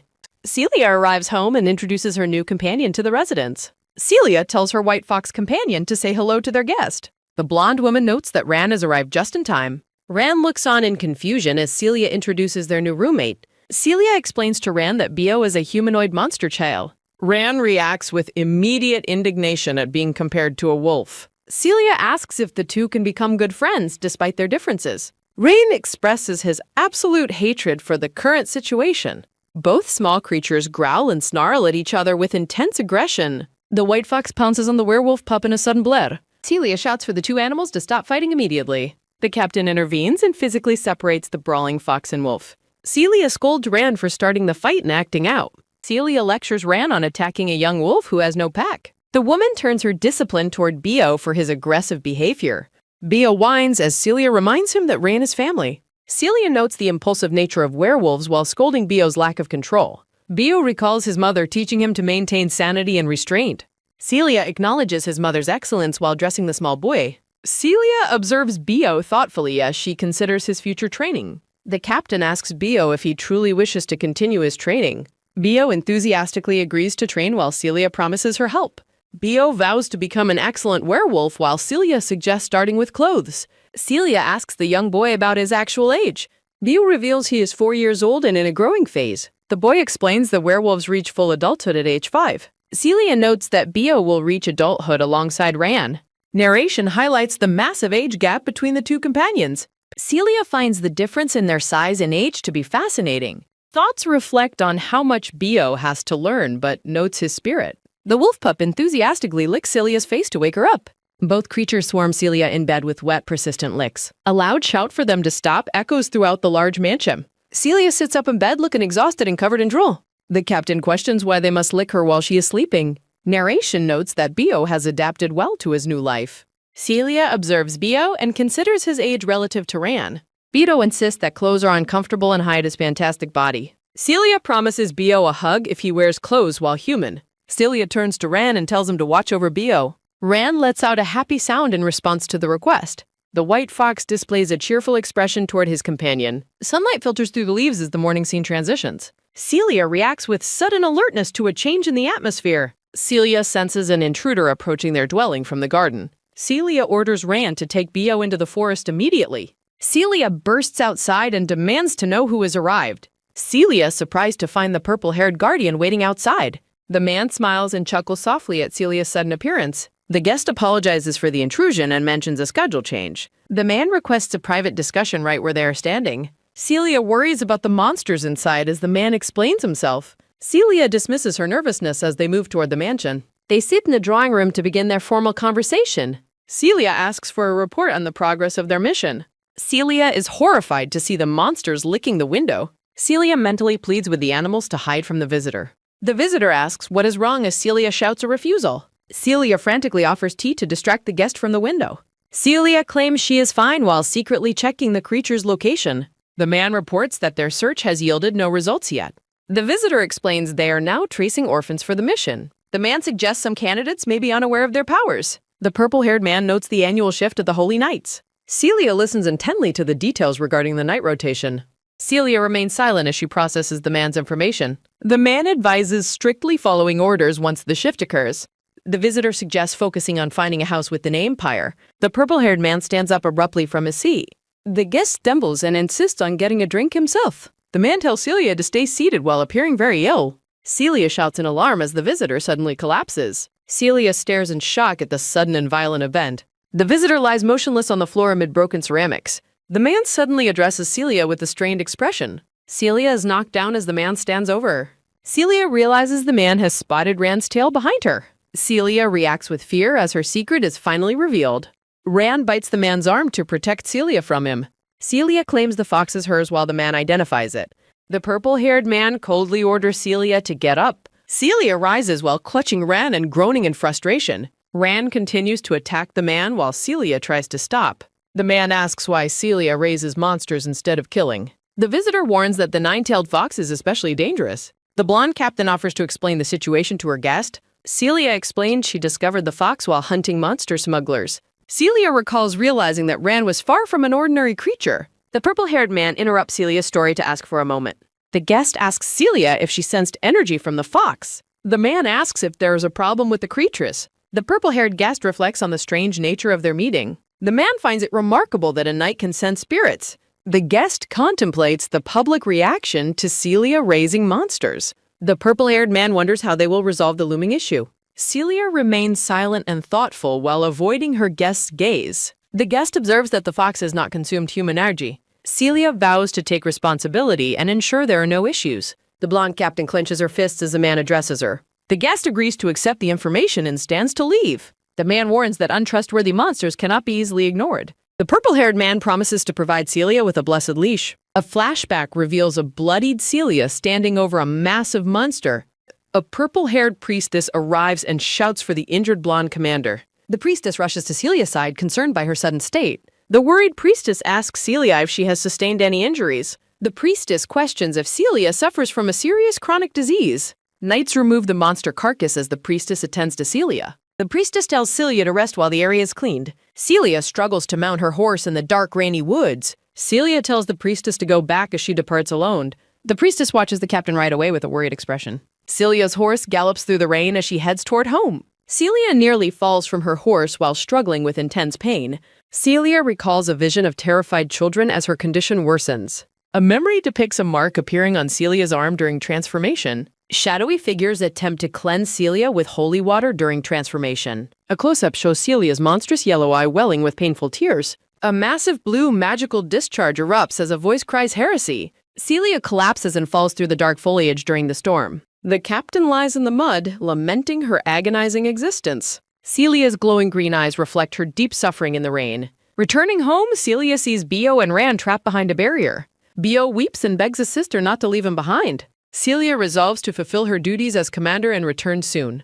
The captain grits her teeth, desperate for her pain to end. Bio reaches through the energy barrier, begging someone to save her. A desperate plea for help echoes through Celia's failing consciousness. Bio watches in shock as Rand begins a dramatic physical transformation. A clawed white hand emerges and breaks through the water's surface. Celia looks up with wide, shocked eyes as a presence arrives. A tall, white-haired man appears and catches the falling blonde captain. The beautiful man stares down with glowing yellow eyes in concern. The mysterious figure leans in close to the unconscious blonde woman. Humanoid Rand carries Celia through the garden, comforting her with whispers. The brown-haired boy looks up in awe at the white-haired man. Rand carries the unconscious Celia while telling Bio to stay quiet. Rand orders Bio to fetch wet towels before pleading with Celia. The white-haired man's yellow eyes gleam with intense focus and worry. A clawed hand reaches out toward the suffering woman. Celia clutches her shoulder where a horrific red growth pulses painfully. Rand watches over his companion with a gaze full of deep concern. Rand recalls the overwhelming scent of Celia's pain throughout the mansion. The man commands the invisible force to stop harming the blonde captain. Celia weeps silently in her sleep while struggling with the internal curse. Celia's consciousness warns Rand that the curse will harm him too. Rand identifies the growth as a monster devouring Celia from within. Celia reacts with shock as Rand admits he cannot wait longer. Narration notes the anomaly of a monster absorbing human life force. The white-haired man prepares himself for a dangerous and necessary act. Celia's eyes remain tightly shut as her suffering continues to grow. The fire crackles in the bedroom fireplace as the night deepens. Rand observes that the curse is consuming Celia's energy very quickly. Inner thoughts reflect that Celia will perish if the process continues. Rand considers his next move carefully to save the woman's life. Rand transfers a glowing blue bead into Celia's mouth through a kiss. The blonde captain's eyes snap open with sudden and sharp clarity. Celia bolts upright in her bed, gasping as her consciousness returns. The captain clutches her stomach while trying to regain her composure. Celia sits alone in the dimly lit room, feeling completely disoriented. A dressed Rand arrives with a sandwich and a glass of water. Rand tells Celia to stay still while her body continues to recover. Celia stares at the beautiful man, amazed by his human appearance. The captain recognizes the white-haired man as her companion Rand. Rand offers Celia a gentle and reassuring smile as updates. Celia reacts with a mix of surprise and confusion to Rand's presence. Rand brushes off Celia's alarm, insisting that everything is perfectly fine. The blonde woman looks away, blushing at the man's sudden proximity. Rand casually explains that he is still quite young despite his looks. Celia drinks from the glass while Rand observes her with satisfaction. Celia hides her face while secretly finding Rand's human form cute. Rand explains that Bio fell asleep after watching Celia all night. Celia suggests that Run use more respectful titles for Priestess Shula.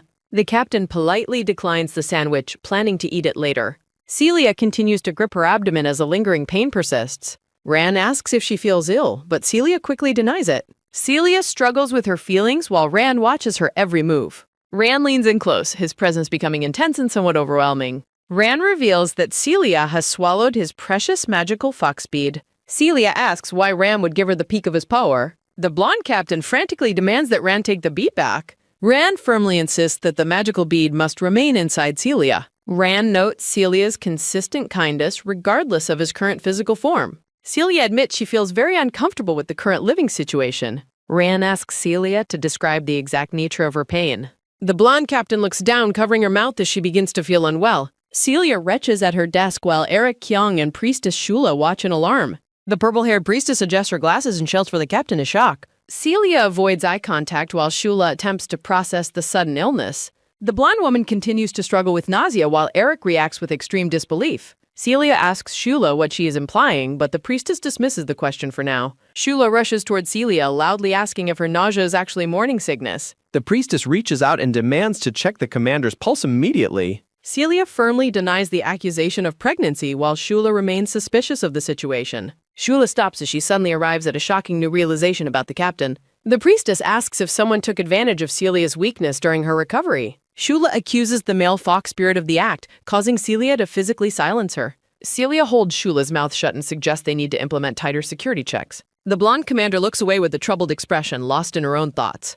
Eric Kyung stands in the background, blushing intensely and hiccuping from the overheard conversation. The brown-haired man is comically overwhelmed by the mentions of pregnancy in the male spirit. Eric stares with wide, swirled eyes, completely stunned by the implications of the priestess's words. Eric abruptly announces his departure and runs off while the women try to call him back. Celia is left speechless as she watches the embarrassed knight flee the room. The captain leans over her desk and sighs deeply, exhausted by the chaotic misunderstanding. Celia asks for a serious medical opinion, but Shula continues to praise the idea of prosperity. The priestess finds it worrisome when the captain reminds her that she is currently unmarried. Celia asks if her condition is truly serious while Shula leans over her desk to listen. The blonde woman dismisses the concern, claiming she simply ate something that disagreed with her. Shula finds a week of nausea odd and asks about poisonous herbs, which Celia denies consuming. The scene shifts as the priestess asks how the fox spirit is doing lately. Walking through the hall, Shula asks if the creature is still obedient or showing its nature. A flashback shows the purple-haired priestess reacting to Rand's sudden transformation into a human man. Celia recalls waking up in bed while Rand explains that Shula provided his clothes and food. The captain reflects on the fact that the spirit she calls Ayn has not changed. Celia smiles softly to herself, still thinking of the white-haired man as a cute fox. The commander notes that he is still behaving very well in her presence. Shula claims they must part ways once they reach adulthood, confusing the blonde captain. The priestess asks if Celia has already informed the fox spirit of this plan. Shula is startled when Celia asks why such a discussion would even be necessary. The priestess questions the captain's judgment and notes how many months have already passed. Celia looks surprised as the purple-haired woman insists that the current situation is not okay. Celia argues that Rand will be happy returning home, but Shula remains highly skeptical. The captain admits they must decide his future, though he seems comfortable where he is. Shula shouts that Celia should have spoken up sooner about her hesitance to send him away. The priestess observes that the fox spirit has clearly developed deep affection for the commander. Shula looks down and wonders if affection is the most accurate way to describe his feelings. A close-up of Shula's eye behind her glasses emphasizes her serious and focused observation. A mummery shows Ran watching over the sleeping Celia with intense determination in his eyes. Narration asks what will be done about the inevitable consequences of their bond. The white-haired man is shown in a close-up, his yellow eyes glowing with a sharp gaze. Inner thoughts question if the blonde captain has truly failed to notice the man's intentions. Shula insists that Ran would want to leave because of his terrible experiences in the West. The priestess sighs, certain that another person she calls the dog will learn of this soon. Shula asks if the captain's belief is just intuition, and Celia admits it is just her personal thought. Shula bows and encourages Celia to do her best while the captain watches with confusion. The priestess departs, promising to have antacids ready for the captain to collect at the infirmary.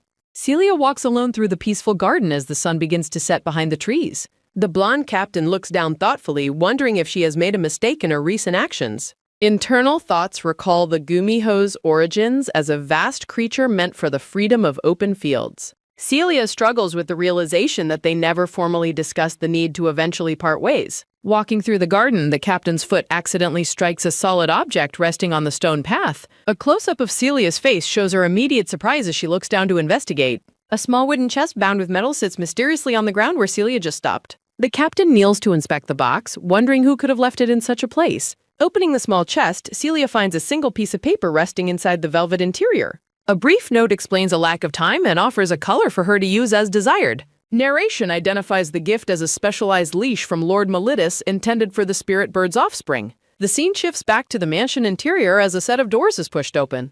Celia enters the room and announces the reign to the two animals whose ears twitch at her arrival. Holding the mysterious gawks, Celia greets her companions and wonders how Ran managed to convince the others. The blonde captain's eyes widen with sudden shock at the sight of her chaotic pets in the room. Bio rushes forward in a blur of excitement while Ran remains grumpy and whining in the background. The brown puppy pants happily as Celia jokingly identifies him as the culprit behind the sudden rain. Celia kneels and asks Ran to help her by transforming into a human again, confusing little Bio. The white fox makes a soft sound in response, leaving the blonde captain unsure of his meaning. Celia picks up the small fox, asking if his previous transformation has left him temporarily unable to change. The captain observes that his inability to consume human life force has had a significant impact on him. Celia kisses the fox's head while Bio barks for attention, resigned to the fact that it can't be helped. A playful graphic notes Celia's decision that both of her pets desperately need a bath immediately. Reflections on the future suggest that their eventual talk about parting ways is becoming more significant. Celia playfully bathes the struggling animals in a tub full of bubbles, trying to keep them contained. Narration contemplates their lives, even if they are eventually scattered across different continents of the world. A shooting star streaks across the deep blue night sky above the quiet and peaceful mansion. Daylight reveals the grand and ornate architecture of a large palace situated on the western continent. A set of heavy decorative double doors are thrown open with a sudden and forceful motion. A man with dark hair and a monocle sits calmly on a sofa while a visitor arrives. A white-haired woman named Iris stands proudly in the room, demanding the man's full attention. Iris leans in with a serious expression, her red eyes shining with intense focus and determination. Iris scolds the man, asking if her earlier screaming was so loud that he has lost his hearing. Moldus looks annoyed, questioning why such a busy person has summoned him so abruptly. The dark-haired man sets down his tea and demands that Iris tell him her reason for calling. Iris asks Moldus if he has ever seen a knight who can sense the energy of spiritual beings. Moldus dismisses her question as nonsense, arguing that a mere knight could never sense spiritual energy. Iris ignores his skepticism while Moldus continues to insist that her claim is an absolute impossibility. A close-up of a fox's glowing eye reflects the traces of God currently blocked by animal energy. Iris's reflection appears in the surface of her tea as she contemplates the strange nature of the night. The woman's red eye glows within the cup's reflection as Moldus firmly rejects her line of thought. Iris stands up and repeats her claim about the spiritually sensitive night while Moldus watches her. Moldus looks on with a skeptical and weary expression, clearly tired of the woman's unexpected theories. A quiet scene under a tree features a garden statue as Iris's thoughts turn back to Moldus. Moldus bluntly tells Iris that she has finally lost her mind after making such a wild claim. The white-haired woman stares intensely at her companion, maintaining that she is not lying about her discovery. Moldus states that the location of Grania on the western continent was truly where they expected. The dark-haired man asks if Iris is truly serious about the night, and she responds with a nod. Moldus reflects on the difficulty of identifying a spiritual entity that is not ordinary. Celia remembers identifying the spiritual energy from a young yokai from the east. Iris ponders how much harder it would be to detect a more powerful spiritual being. Leaning toward the man on the couch, Iris asks if the knight he met had any scars. Moldus admits he couldn't tell, though he doubts she has any, prompting Iris to question his certainty. The dark-haired man looks away with a troubled expression, lost in his thoughts. Internal thoughts suggest that the captain is aware of their secret search for a true saint. The conversation turns to the lack of reaction when a phoenix feather was presented to the knight. Iris recalls Celia's slight surprise and notes the severe consequences of a non-saint touching the holy artifact. Moldus notes the captain's helpfulness but is interrupted as Iris suddenly stands up in frustration. Announcing her immediate departure, Iris declares her intention to travel to the distant Greenia Empire. The white-haired woman walks away with a clear and determined stride. Turning back at the door, Iris insists she must investigate the mysterious knight personally. A haughty blonde man arrives in the grand hall demanding an explanation for a forbidden visit. The blonde man enters the room while Iris and Moldus react with visible startle. Moldus looks genuinely terrified as the powerful visitor makes his presence known. The blonde man stares with cold, unimpressed eyes as he approaches the two companions. Addressing them as guardians, the blonde man notes the meeting between the shield and the compass. The man questions the proximity of their residences, implying they have strayed too far from their posts. A close-up reveals his intense gaze as he demands to know the reason for their secret meeting. Moldus looks down submissively and explains they were merely reconnecting after a long time apart. The blonde man reminds them of the prohibition against guardians meeting, while Moldus claims he acted out of worry. Looking down with a mocking smile, the blonde man asks if Moldus is accepting full responsibility. The dark-haired man remains silent and sweating, unable to meet the visitor's intimidating eyes. Iris steps forward and bravely requests that any punishment be directed at her instead of her companion. Enraged by her insolence, the blonde man shouts and prepares to strike with his heavy staff. He grips his ornate staff tightly as he prepares to deliver a violent blow. The blonde man brutally strikes Iris across the face, sending her crashing to the floor. Moldus cries out in horror as he watches his friend collapse from the forceful impact. Smiling cruelly, the man justifies the violence by citing her duty to be the first to suffer. He explains that as a guardian, her role is to endure injury for the sake of the holy nation. With a glowing, menacing glare, the blonde man commands Iris to look up at him. He declares that standing in the presence of a saint is an offense worthy of severe punishment. The blonde man decides on a more creative penalty as a malicious idea takes root. He announces a ban on armor shipments for the knights, leaving them vulnerable to upcoming attacks. The man tells Iris she will have the perfect opportunity to prove her worth as a protector. He orders her to join the knights on the battlefield without any defensive equipment. He insists she must be on the front lines to absorb all enemy attacks and prevent knight casualties. Moldus protests the death sentence, but Iris submissively accepts the saint's cruel and dangerous orders. Iris leaves the room in silence as Moldus calls after her with deep concern. The blonde man praises her obedience and hopes others will follow her submissive example. Turning back to Moldus, the man asks about the current status of a guardian who successfully escaped. The man looks deeply annoyed as he admits the fugitive has not yet been located. Reflecting on a man named Julius, the saint recalls how he was questioned and doubted by a subordinate. He considers his month-long imprisonment of Julius to have been a merciful act of leniency. Consumed by rage, the saint screams about the betrayal of his protector and his departure from the kingdom. Looking utterly unhinged, the man promises to watch the unfolding events with morbid curiosity. The scene shifts to a bustling dock where a ship arrives under the bright midday sun. A blond man with piercing blue eyes steps off the boat, signaling his successful arrival. Looking at the traditional architecture, the traveler confirms that he has finally reached the eastern continent. Celia relaxes on a lounge chair in the garden while her pets play nearby. The blonde captain remains engrossed in her book amidst the peaceful greenery. Bio and Rand romp playfully through the sunny grass together. Wind rustles the leaves as shadows shift across the quiet landscape. Rand pauses his play to look up with keen, glowing eyes. The blonde captain reacts with sudden surprise to an unexpected sound. Celia identifies an intruder and asks Rand to look after little Bio. The captain sprints through the garden to intercept the unknown visitor. Celia confronts the stranger before her alarm turns to shock recognition. Iris sits quietly in the sunlit room while sipping from her teacup. Iris explains her hurried visit while Celia apologizes for her aggressive greeting. Celia wonders why guardians persistently target her territory's knight garrison. Internal thoughts reflect on the reason behind the young visitor's injury. The red-eyed visitor looks up, revealing a small bandage on her face. Iris dismisses the blame and suggests they move straight to the point. The two women sit across from each other in a formal hall. Iris shares a message from Moldus regarding a temporary monster lull. The blonde captain reacts with visible shock to the surprising news. Iris maintains a serene expression while she awaits the captain's final response. A flashback identifies Moldus as the guardian known as the Compass of Chaos. Iris confirms the prediction and emphasizes that things will stay quiet. The white-haired girl asks for Celia's time as a vacation escort.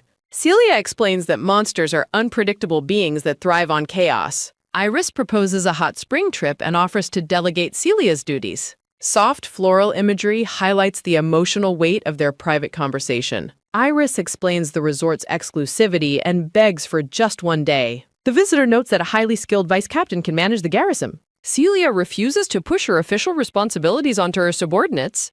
Iris looks dejected and sulky after her request is firmly denied. A playful graphic emphasizes the captain's absolute refusal to leave her post. The blonde captain closes her eyes with a weary and heavy sigh. Iris hopes for a reversal, but Celia tells her it is better to leave. Celia reiterates her commitment to work while her pets play nearby. The captain bids her guest farewell and safe travels homeward.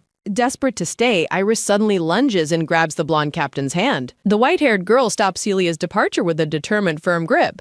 Looking down bashfully, Iris struggles to find another way to stay. Iris explains her fear of monsters as an excuse against staying elsewhere. The visitor confesses she feels truly safe when resting near Celia. Iris asks about the rumored werewolf and nine-tailed fox living at the mansion. The girl's face lights up as she mentions her love for animals. Celia gazes at her guest with an expression of quiet and deep contemplation. Internal thoughts compare the girl's pleading eyes to those of her fox. Iris offers a radiant, hopeful smile to win the blonde captain over. Celia relents and calls for her pets to greet their new guest. Iris is momentarily startled as she senses a sudden, intense surge of energy. Narration reveals that Celia possesses the rare ability to sense spiritual power. Information highlights the immense, ancient magic hidden within the small white fox. The staggering magnitude of the creature's innate spiritual force is emphasized. Sensing these deep traces requires extreme focus and highly refined spiritual senses. Celia crouches down in the garden to pet the small white fox. Iris wonders why the blonde captain possesses senses even sharper than a guardian. The blonde captain looks away with a quiet and pensive expression. Iris asks if the spacious bathroom is her room, startling the blonde woman. Celia offers to guide Guardian Rapone to her actual room as the pets follow. Leading the way inside, Celia confirms they have arrived at the destination. Iris suggests they wash together, causing Celia to react with extreme shock. The white-haired girl blushes and stammers as she tries to explain her request. Iris claims communal washing is a daily routine for paladins who live in groups. Determined to proceed, Iris pulls the protesting captain along by the hand. A small hand grips the back of the captain's white shirt furroway. Celia calls out to her guest while Iris responds with bright enthusiasm. Iris ponders the difficulty of finding scars and asks why Celia is so anxious. The blonde captain nervously insists she would much rather wash herself alone. Iris reaches for the captain's shirt, noting that night clothing is difficult to remove. A white-haired man suddenly appears and grabs Iris, prompting Celia to call his name. The intruder demands Iris tell him exactly what she thinks she's doing. The white-haired man with glowing yellow eyes glares down at the terrified girl. He lifts Iris by her collar and repeats his demand for an explanation. Iris realizes she is in the presence of a powerful monster and loses her voice. Celia begins to intervene as she watches the man confront her guest. Stepping between them, the blonde captain commands Rand to stop his aggressive behavior. The white-haired man looks pensive as he listens to the captain's order. Looking up, Iris is shocked to see fox ears appearing on the man's head. With a sudden magical puff, Rand transforms back into a small white fox. The little fox falls through the air following his sudden change in form. Celia catches the fox and scolds him for being rude to their guest. The captain orders the fox to leave the room with little Bio first. Addressing her guest as guardian, Celia causes Iris to jump in surprise. Celia bows and firmly repeats that she cannot take a bath with Iris. The blonde captain bids her guest goodnight and encourages her to rest comfortably. Iris stands alone in the room, sweating and looking slightly dazed. The white-haired girl gives a small, submissive smile as she accepts the rejection. Iris relaxes alone in the bathtub, enjoying the warm water and quiet atmosphere. She wonders how long it has been since she last felt this relaxed. Internal thoughts reflect on her failed plan to check for marks on Celia's shoulder. Looking up at the ceiling, Iris considers her next move in the investigation. She realizes she cannot simply ask someone to undress, even with her guardian status. Outside, the full moon shines over the mountains as Iris finds her mission difficult. For several days, Iris stays at the mansion and attempts various investigation methods. During her first attempt, Iris cautiously peeks through the captain's bedroom door. She plans to take advantage of the moment while Celia is fast asleep. Using her holy power to sneak inside, Iris creeps toward the sleeping woman. Standing over the bed, she prepares to check the captain's shoulders for scars. The white fox pounces and bites Iris's hand, causing her attempt to fail. Next, Iris bursts into the room early in the morning to surprise Celia. The protective fox instantly leaps at Iris's face to block her vision. The attempt results in failure as the fox attacks and Celia covers herself. Celia asks if she is okay while Iris pretends to have accidentally fallen. For her fourth attempt, Iris spills water while the pets watch her suspiciously. Iris sighs as her natural attempts to check for scars fail. She blames her failure on the watchful eyes of the nine-tailed fox. Iris considers simply asking the fox for permission to see the captain's shoulder. Looking up from the couch, Iris greets Sir Celia upon her return. The white-haired girl's red eyes widen in a sudden and intense stare. Sir Celia stumbles into the room, looking battered in her golden armor. Iris rushes to her side and asks what happened, while Celia admits she is hurt. Celia explains she skipped the healing priest to avoid overworking the staff after the battle. The captain insists on enduring the pain today for the sake of her exhausted subordinates. Iris scolds Celia for staying silent instead of calling a guardian for help. Celia claims the battle was a lesson, leaving the white-haired girl confused. The captain wants her knights to grow strong enough to protect the guardian easily. Iris is visibly shaken, reminding herself that she is the shield of divine protection. Celia takes Iris' hands, noting that if a guardian falls, the kingdom follows. The captain promises to provide special care to Iris, her most valuable shield. Stumbling away, Celia politely excuses herself to take an immediate break. Alone, Iris bites her lip until it bleeds while looking deeply conflicted. A narrative box notes that those words were what everyone had always said. A flashback shows knights babying Iris and refusing to let her fight. Narrative text wonders what happens when monsters actually begin to attack. A chaotic battle scene shows knights desperately calling for the shield, Repos. Dozens of shadowy hands reach for the terrified girl while demanding her protection. Iris recalls enduring immense suffering thousands of times throughout her past. Rapone stands before a massive skeletal beast, inviting its brutal attack. Iris remembers being told that as a shield, she must endure all pain. A sinister man suggests that enduring pain will make her a better shield. The white-haired girl stands alone in the light with a blank expression. Back in the present, Bio points toward his sister as Iris watches. The blonde captain lies collapsed and motionless in her heavy golden armor. Iris cries out in panic as she rushes toward the fallen woman. Iris cradles the captain and asks Bio why she is in so much pain. A sudden realization causes the white-haired girl to gasp in shock. Iris narrows her eyes and wonders if the captain's shoulder is injured. Iris announces she will remove Celia's clothes to inspect the injury. Celia weakly protests, but Iris firmly orders her to stay still. Iris warns that leaving the injury alone will only cause more burning pain. The white-haired girl whispers the title of guardian to herself in a trance. Celia lies helpless on the floor and whispers a quiet plea. The fireplace stands cold and empty during the tense, silent moment. Iris reaches out with a gentle hand to touch the captain's face.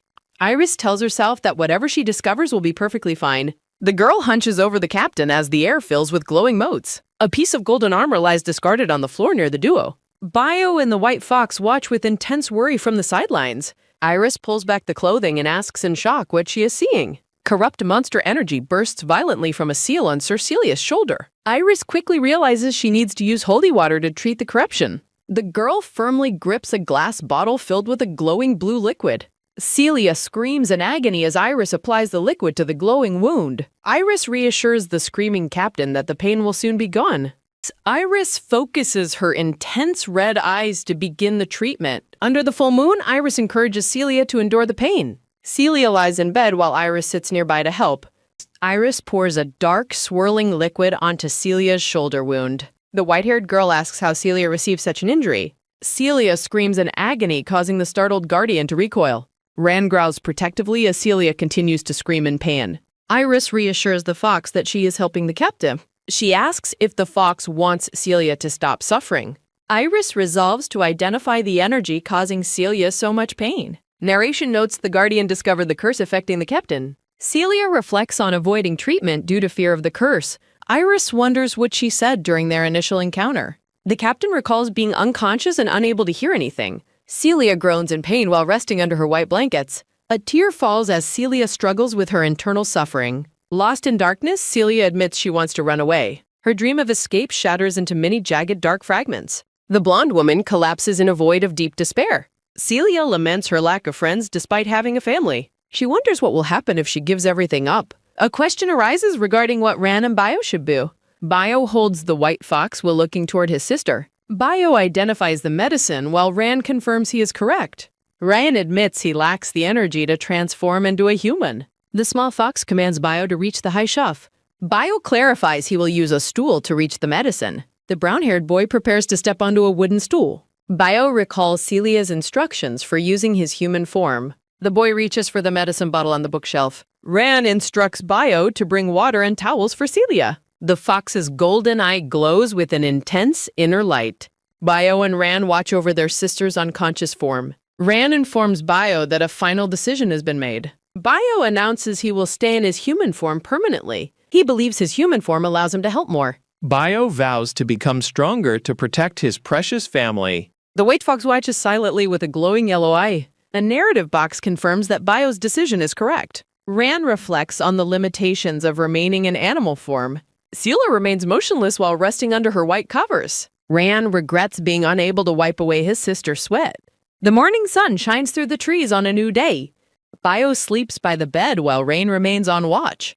A sudden cracking sound causes the white fox to perk up. A purple-haired priestess demands entry despite the knight's protests. Shula grows angry over the rules during this critical time. The priestess kicks the knight to force her way inside. Shula bursts into the room and stops in total shock. Looking at the mess, Shula asks about the mentioned beast. Priestess Shula enters a room, loudly calling for the director to respond. The purple-haired priestess is startled by a sudden sharp animal sound. Shula identifies the creature before her as a nine-tailed fox. Shula rejects the fox's friendly advances and demands it leaves her alone. A sudden cry of sister causes the priestess to look up in shock. Bio suddenly grabs Shula's hand, pleading for her immediate attention and help. Bio reports Celia's intense suffering, causing the purple-haired priestess to panic. Shula scolds the unconscious captain for her stubbornness and rigid personal boundaries. Sitting by the bed, Shula asks if the captain understands her mistakes. The priestess vows never to trust the blonde captain's stoic expressions again. Shula questions the captain's well-being while noting her stone-cold facial expressions. Celia weakly responds by thanking Shula for saving her life during the crisis. Shula wrings out a wet cloth, dismissing the captain's gratitude as unnecessary. Shula notes Celia's narrow escape, crediting the pets for their vital medical help. The purple-haired priestess prepares a cold compress while maintaining her honest critique. Shula confirms the venom has cleared while Celia sheds a silent tear. The priestess offers a rare smile, remarking that the patient looks better. Shula internally laments the waste of such a beautiful face on Celia. The priestess mocks the captain's constant stern expression despite her current vulnerability. Celia tells Priest Shula to stop while the priestess prepares a fresh towel. Shula reassures the captain that she won't touch her any further today. The priestess plans to leave once the captain sleeps to manage the pets. Shula observes Bio and the fox sleeping, noting their deep protective devotion. Shula tucks Celia in and instructs her to close her eyes now. The blonde captain lies awake, looking weary and physically drained from the ordeal. Shula becomes annoyed when she realizes the captain is trying to push her away. Sylvia closes her eyes and attempts to drift into a needed sleep. Shula blushes while reflecting on how much Celia has helped her before. The purple-haired priestess sighs as she watches over the resting blonde woman. A knight in silver armor walks across the sunny courtyard carrying a package. Sylvia stands in the courtyard, looking around as the knight approaches her. The knight presents Sylvia with a package of medicines sent from Priestess Shula. The knight asks if he should relay Shula's message exactly as given. The knight prepares to speak, clearing his throat to deliver the priestess's words. Sylvia looks down at the armored man as he delivers the urgent message. The knight conveys the priestess's urgent command for Sylvia to take medicine. Sylvia dismisses the concern and walks off, leaving the knight confused and worried. The blonde captain heads toward the palace, carrying the medicine but ignoring rest. Sylvia reflects on her painful condition and the heavy weight of state affairs. Sylvia wonders why there is no reaction after Iris discovered her secret curse. Gripping the medicine, Sylvia questions why the Inquisitor has not yet arrived. The blonde woman fears the end of her life is approaching very quickly. Sylvia contemplates the horrifying possibility of transforming into a cursed, mindless monster. A vision of a painful, burning transformation haunts the blonde captain's dark thoughts. A voice calling her name causes Sylvia to snap out of her trance. A single tear falls as Sylvia recognizes the familiar voice calling to her. Sylvia observes Iris and two other guardians approaching her in the palace courtyard. Iris rushes forward and pulls Sylvia into a sudden emotional and tight embrace. The white-haired girl asks Sylvia if her pain has worsened recently. The red-haired man addresses Lapone, accusing her of having a secret, friendly scheme. Iris scolds Mollis for saying such rude things. Mollis claims he and Sylvia became close, but the captain rejects his attempt to make Aiden look pitiful. Mollis asks Harry why he's so rigid, joking that they look like they are trying to kill Sylvia. Harry insists on formality, while Sylvia reminds them they actually did try to kill her previously. The blonde captain stares blankly as Harry addresses her with a formal title. Iris announces a carriage is ready and leads Sylvia away to discuss many things. Mollis calls out to Guardian Lapone as she pulls the captain away from the palace courtyard. The purple-haired Guardian observes that Iris genuinely seems to like Lord Sylvia after all. Harry agrees with the assessment while looking toward the departing duo. Harry calls out to Mollis, resulting in a moment of silent, lingering eye contact. A decorative portrait frame questions what kind of person Harishi truly is. Narrative text identifies Harishi as the fifth guardian who despises all humans. Narration notes he is the only one who severed ties with St. Iris as the scene shifts to a fountain. In a flashback, Harishi refuses orders while Mollis reminds him of his duty to protect the saint. Harishi threatens to kill them both if they view him as a pawn to be devoured. Mollis notes that Sylvia is surprisingly quiet today compared to his initial expectations. The Guardian wonders if teasing Hariyashi about rare spirit realm creatures had an effect. Mollis reflects on the peculiar trust all the Guardians seem to place in Sylvia. Mollis apologizes for his scribbling and asks Harishi if his eyes are hurting. Harishi says he was just looking, while Mollis notes his discomfort with the man's ominous glasses and sketches. The red-haired Guardian looks toward Mollis and asks if he is actually okay. Mollis warns Harishi not to attack Sylvia, prompting the red-haired man to ask how he is perceived. Mollis explains his wariness is due to Harishi's intense dislike for people. The purple-haired man asks for confirmation regarding the presence of a young fox in the house. Harishi confirms the blonde girl's name is Sylvia while looking contemplative. Iris enters the room with a cheerful exclamation while Sylvia follows closely behind. Ran the white fox growls aggressively at the newcomers from the floor. Harishi identifies the growling creature as a fox from another realm. The red-haired man asks to take a closer look as the fox continues to snarl. Mollis observes that Harishi's primary interest is the fluffy white fox. Sylvia enters the room carrying a tray of tea, looking surprised by the interaction. Harishi joyfully lifts the white fox, proving his deep love for animals. Mollis decides it is time to explain the true reason for their visit. The purple-haired Guardian apologizes for the intrusion and mentions an urgent proposal for Sylvia. Mollis reveals that the position of commander for the Lumina Soul Knights is currently vacant. A glowing shield and sword represent the knightly order under St. Iris's direct command. Mollis explains that the first guardian, Urias, traditionally served as the order's commander. Harishi shocks everyone by announcing that Urias has suddenly disappeared. The red-haired man jokes that Iris is like a dog who eventually left the house. Harishi asks if he said something wrong as the atmosphere in the room shifts. Mollis notes that Urias has been gone for a while and promises a detailed explanation later. Mollis officially proposes that Sylvia take on the temporary position of commander. Sylvia is stunned by the offer, arguing that such a high position is beyond her. Mollis reminds Sylvia of her significant feats during the monster wave 2 years ago. He cites her records from the Golem incident and the recent werewolf suppression as proof of her merit. Sylvia sits in silence as her past military achievements are recounted. Mollis explains that a knightly order cannot function effectively without a head to lead it. He notes there is nothing to hide since she is already performing a secret mission. Sylvia asks why she was chosen, and Iris reveals she was the one who requested her. Iris praises Sylvia for her exceptional insight and her ability to sense spirit power within monsters. Iris enthusiastically offers to arrange the pet's residences in the kingdom.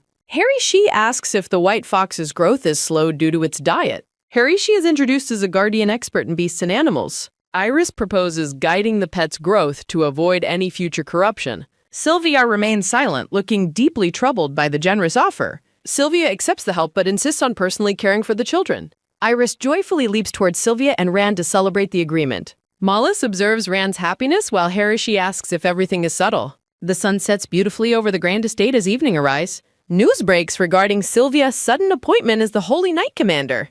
Eric tearfully congratulates Sylvia, believing she deserves an even higher position. Sylvia tells Eric to assert his dominance while he stands before her. Eric receives enthusiastic congratulations on his leader's new prestigious command robe. Eric's eyes sparkle with emotional pride as he looks at his commander.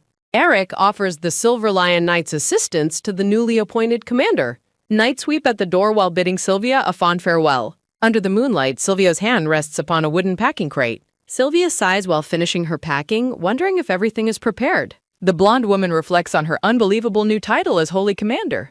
A voice interrupts Sylvia's thoughts, noting she seems deeply preoccupied. Iris approaches Sylvia in the courtyard, playfully calling her Lady Lemonade.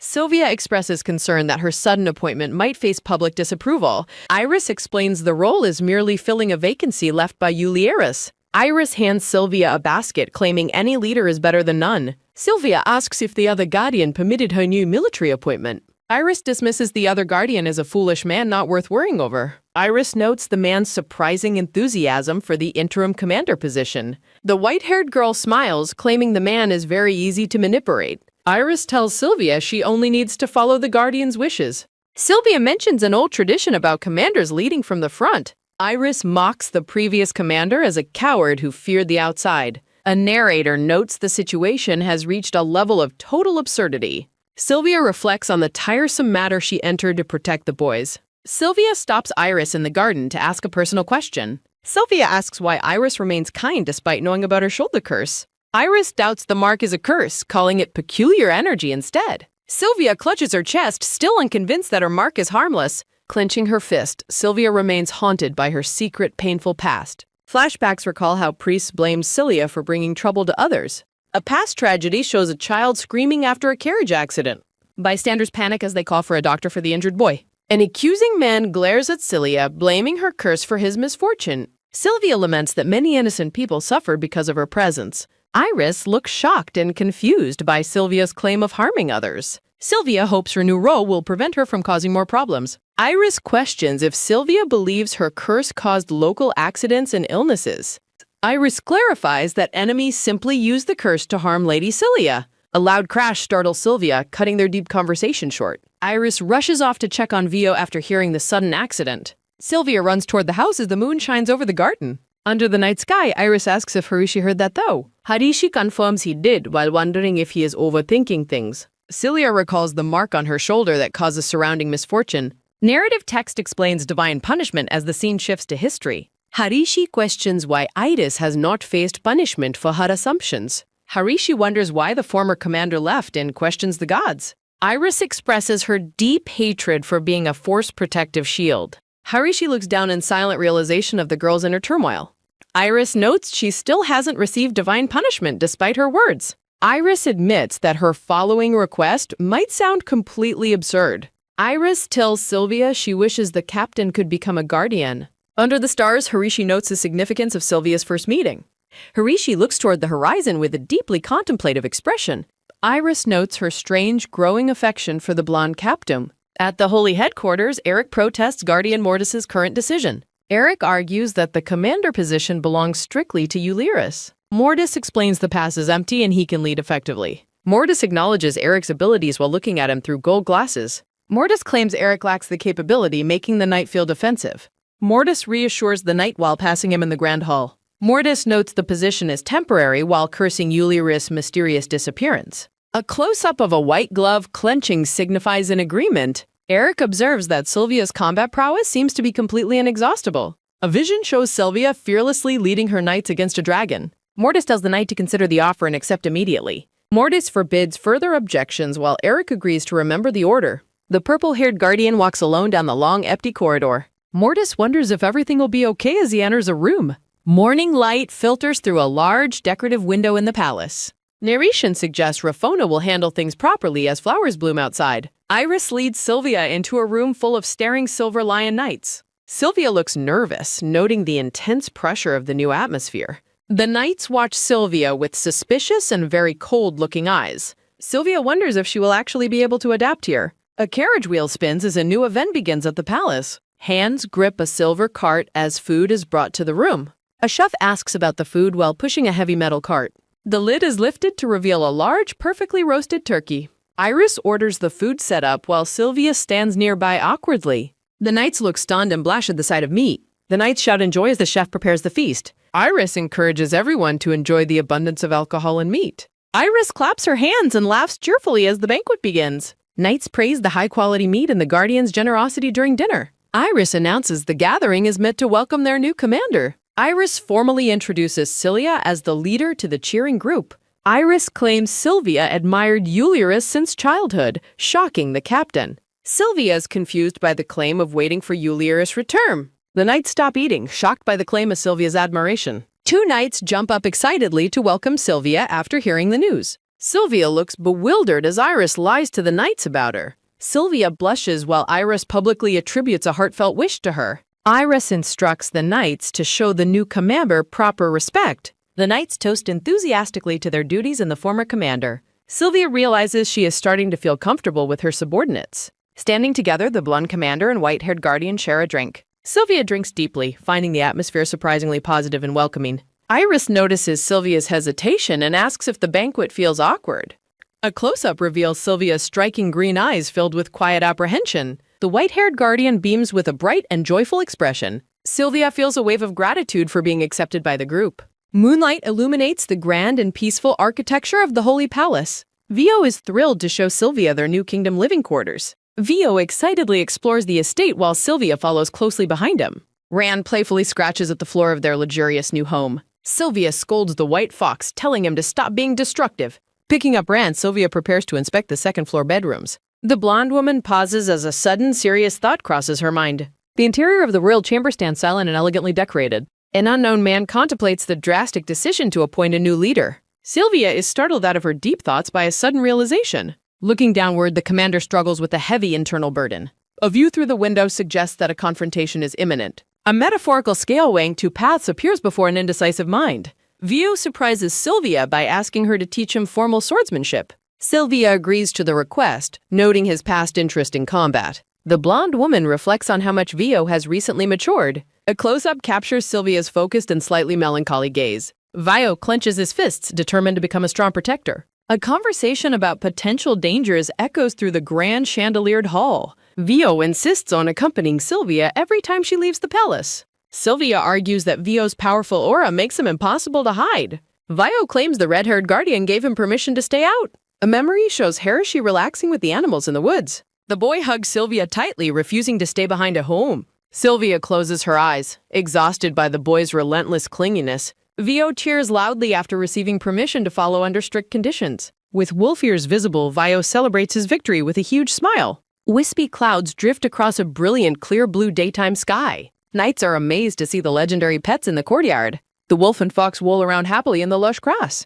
A knight identifies the energetic creatures as the guardian's favorite animals. The soldiers observe the animals' strange and intense devotion to Sylvia. Sylvia approaches the training grounds while being watched from afar. The commander wonders if her pets have finally adapted to kingdom life. Two knights whisper about Sylvia's lack of expression and peculiar nature. A soldier questions the true story behind their new commander's past.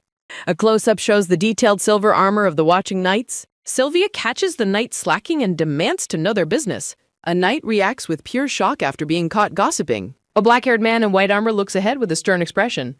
The armored man questions why the knights are playing around in the courtyard. The commander punishes the knights with push-ups for their lack of discipline. The knights apologize to the commander while running to the training grounds. The commander scolds the blonde woman for not maintaining discipline among the knights. The knight's lecture is suddenly interrupted by the presence of a playful dog. The commander tries to maintain his discipline talk as a dog licks him. Blushing, the flustered knight asks the woman to train the members rigorously. The woman listens as the knight mentions dedication and troubling rumors. The knight looks distressed while recounting rumors of the order's lazy lifestyle. The blonde woman vows to ensure such dishonorable rumors never happen again. The knight looks softened as the woman acknowledges his care for the members. Celia calls Sir Darren a warm person and asks about the saint's summons. Sir Darren shouts with an embarrassed expression as the conversation turns personal. Celia explains that Darren must guard the saint for the entire afternoon. The knight looks flustered upon learning the saint is calling for him. An extreme close-up highlights the knight's blushing face and wide-eyed realization. Celia hands the white fox to the knight and encourages him to hug it. The white fox, Ron, glares fiercely as Celia finds its appearance cute. Celia introduces the brown dog as Vio before preparing for her duty. Celia asks the knight to care for the animals during her absence. Sir Darren stands alone in the courtyard holding the fox and dog. A hidden observer notes that the current situation was not part of the plan. Celia identifies herself to the hooded guards as she enters the palace. Sensing a strange atmosphere, the blonde woman prepares to enter the room. A young man with light brown hair lies lazily on a blue sofa. The saint asks if she is the newly appointed commander of the knights. Lying back, the saint invites the knight to enter and take a seat. Celia walks toward the saint as he lounges in the opulent row. The saint offers food, but Celia politely declines his invitation to eat. The saint smiles charmingly while reclining amidst grapes and pillows on the sofa. Saint Iris watches the commander with a sharp and knowing gaze. Holding up a bunch of grapes, the saint compliments the knight's beauty. Celia watches the saint silently as he continues to eat the fruit. The saint asks if she often hears comments about her attractive appearance. Iris questions why someone with her looks would choose to pick up a sword. Sitting up, the saint inquires about her personal reasons for becoming a knight. The saint asks about her holy power before deciding to change the subject. Standing up, the saint suggests they stop their current line of conversation. A close-up shows the saint's gloved hand reaching out toward the woman. The saint offers a handshake as a gesture of goodwill to the commander. A bright crescent moon illuminates the starry sky over the dark trees. In a blue-lit room, the two animals sleep peacefully on the floor. A red-haired man lands on the balcony and addresses the two animals. The red-haired man asks the white fox if it can understand a speech. Kneeling, the man admits he feels closer to animals than to other humans. The red-haired stranger tells the animals to follow him for a surprise. Ron watches the intruder with a focused and glowing yellow gaze. The animals follow the man, anticipating a return after their departure. The white fox looks back as it prepares to leave the quiet room. She looks up thoughtfully as the night begins. She tells the fox it looks ordinary by day but monstrous at night. She questions why the untamable nine-tailed fox has come to see him. She ponders the fox's destiny while imagining Celia holding the creature. The fox offers to leave if it's only going to be scolded. She stops the fox and suggests they find something to eat. She reveals that Celia requested he help restore the fox's low vitality. She invites the fox to follow him to find a suitable meal. The two race across the city rooftops under the bright moonlight. They move quickly through the night, leaving a trail of motion blurs. Harishi and the fox leap together over the Dark Kingdom buildings. Harishi is impressed by how quickly the fox is catching up. Laughing, Harishi notes the fox's competitive spirit as they reach a roof. Harishi stands on a high roof, taking in the night air. Harishi instructs the confused fox to come closer and catch a scent. The white fox sniffs the air intensely, searching for a specific target. The fox identifies a foul smell, noting how different it is from Celia. Harishi tells the fox that the most nauseating smell will be its meal. The fox is offended by the suggestion to eat garbage while Harishi teases. Narration describes Celia's pleasant scent as something to be savored. Harishi warns he will kill the fox if it ever harms Celia. Harishi jokingly suggests trying a smelly fruit while the fox remains silent. Harishi identifies a dying human below as a suitable source of energy. The fox approaches the unconscious man lying amidst trash and barrels. The fox worries about Celia's reaction if she learns how it feeds. The fox prepares to absorb the energy as the human's life fades. Corrupted purple energy begins to leak from the body of the fallen man. The fox opens its mouth wide, devouring the dark, swirling energy clouds. A close-up reveals the fox's predatory yellow eyes glowing with power. The fox transforms into a tall, white-haired man and praises the meal. Harishi reacts with visible disgust and shock at the creature's true form. Harishi suggests the creature chose a human with too much intense energy. Harishi scratches his head, questioning if the creature is actually a child. The white-haired man retorts while Harishi quickly decides to drop the subject. The white-haired man stands confidently, no longer worried about his energy levels. Harishi and the white-haired man stand together in the dark alleyway. Harishi sternly orders the white-haired man never to eat Celia. The white-haired man questions why he would eat Adikwa instead. Harishi tells the creature to return home before the sun rises. A close-up of the white-haired man reveals his sharp fangs and gaze. Celia jolts awake in her bedroom, sensing a strange presence in the air. Celia's internal thoughts question the source of a warm and sweet aroma. A pale hand with long, sharp nails reaches toward the sleeping commander. The mysterious figure smiles, revealing fangs and a drop of blood. In the morning, Celia sits up as her subordinate opens the curtains. Celia looks troubled and tired as the bright morning sunlight fills her room. Celia is startled to find the white-haired man sitting right beside her. The white-haired man smiles charmingly at the shocked commander. The scene shifts to a quiet morning tea service by the fireplace. The white-haired man serves Celia a sandwich during their morning meeting. The white-haired man prepares a meal, noting Celia cannot eat much. Alerted by a sudden sound, the white-haired man turns around sharply. While the man moves away, Celia asks if something has happened. The scene shifts to a grand staircase bathed in bright morning light. A pale hand with sharp pointed nails grips a decorative door handle. The white-haired man bursts through the door, startling a small girl. Looking at the white-haired girl, the man questions if she is a fox. Iris asks why he is human, and he asks for Celia's location. The white-haired man walks through the palace, followed by the small girl. Celia's name is called out as she enters the grand sunlit room. The man asks if Celia has finished eating as Iris greets her. The white-haired man insists she eat well after exercising her body. His hand rests on Celia's waist, causing Iris to react with shock. Iris brings a basket of fruit for dessert, interrupting their intimate moment. Iris runs away after delivering the fruit, leaving the two adults alone. Celia wonders if she did something wrong to make the girl angry. The white-haired man explains that the girl is merely feeling jealous. The white-haired man leans in close to Celia with a charming smile. Celia pushes him away, stating that his forward behavior is not right. Celia worries about the damage her scars cause to those around her. A silver tray is filled with a vibrant variety of fresh fruit. The white-haired man picks up a ripe strawberry with a silver fork. The white-haired man feeds Celia while Iris watches him from the sofa. Iris stands up, fuming and questioning why he behaves in such a way. Iris claims this is her place, frustrated by the man's proximity to Celia. A close-up highlights the white-haired man's sharp fangs and elegant black choker. With a puff of smoke, the man transforms back into a fox. The white fox lands directly on Celia's lap after its sudden transformation. The fox complains about energy loss while Celia offers it more strawberries. Celia stares intently, her gaze filled with a mix of deep, quiet emotions. Iris smiles happily, noting that the human intruder has finally left them. Celia sits on the sofa holding the white fox while talking to Iris. Celia tells Iris not to worry while gently petting the white fox. Iris looks surprised and reacts quickly to Celia's sudden follow-up question. Iris blushes and looks away, bashfully acknowledging Celia's observation of her. Iris claims she would rather fight 100 than be with him. Harish stands alone under a beam of light in a vast hall. Iris tells Celia that only Harish can go against the fox's antics. Celia looks surprised and confirms if she should really mention Harish. Celia looks down thoughtfully, contemplating the advice Iris just gave her. A view of the Grand Palace buildings under a bright blue sky. Inside the palace, a brown-haired man holding wine reacts with shock. Celia stands before the man, stating she has something to tell him. The house with the blue shutters is located on a quiet street. Celia reports that a great power of chaos was felt in the forest.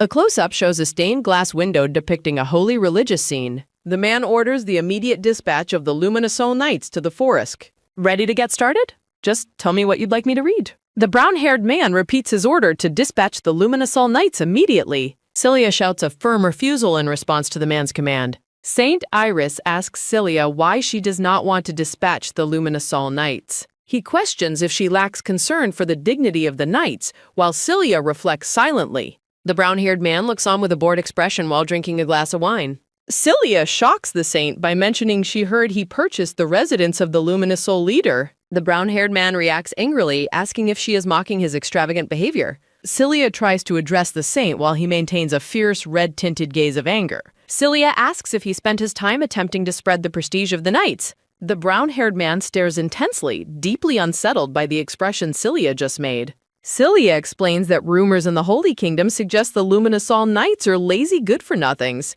Celia requests to participate in the subjugation war to regain their honor as the saint's knights. Standing formally before him, Celia asks the saint to grant the knights permission to proceed. The brown-haired man walks away, stating the knights are not hers to command.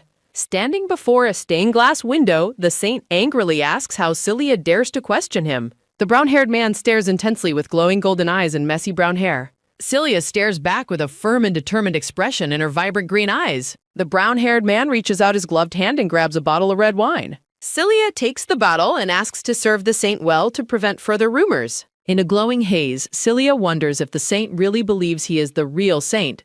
The brown-haired man looks away with a slight blush and a deeply conflicted expression. The saint asks if she is trying to manipulate him, but Celia denies the accusation. A flashback scene shows the two characters sitting on sofas in a dimly lit room. Bright yellow dandelions bloom under a clear blue sky as the scene shifts. Looking at the glowing Celia, the brown-haired man notes how incredibly bright she appears.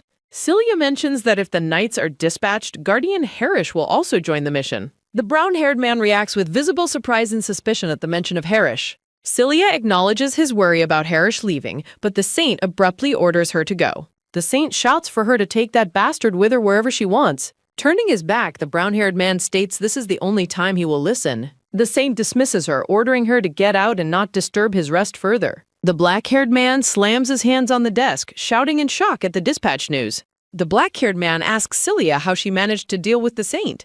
Celia explains she was granted permission, while the black-haired man remains suspicious of the saint. The black-haired man clenches his glove, internally worrying about the saint's potentially evil motives. Celia pets the white fox, telling Darren Kyung the saint is simply being himself.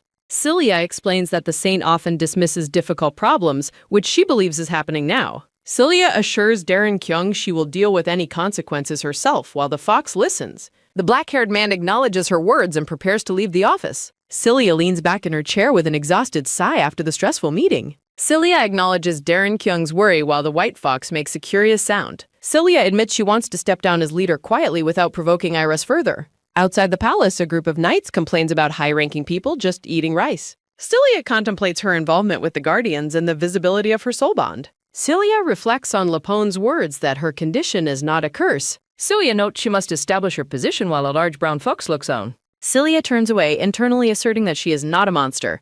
The large brown fox looks up with wide, sad eyes as Celia considers her nature. Celia sits in her chair, hugging the small white fox while the brown fox watches. Celia embraces the white fox tightly as she struggles with her inner thoughts. Celia suddenly gasps in pain as smoke begins to rise from her body.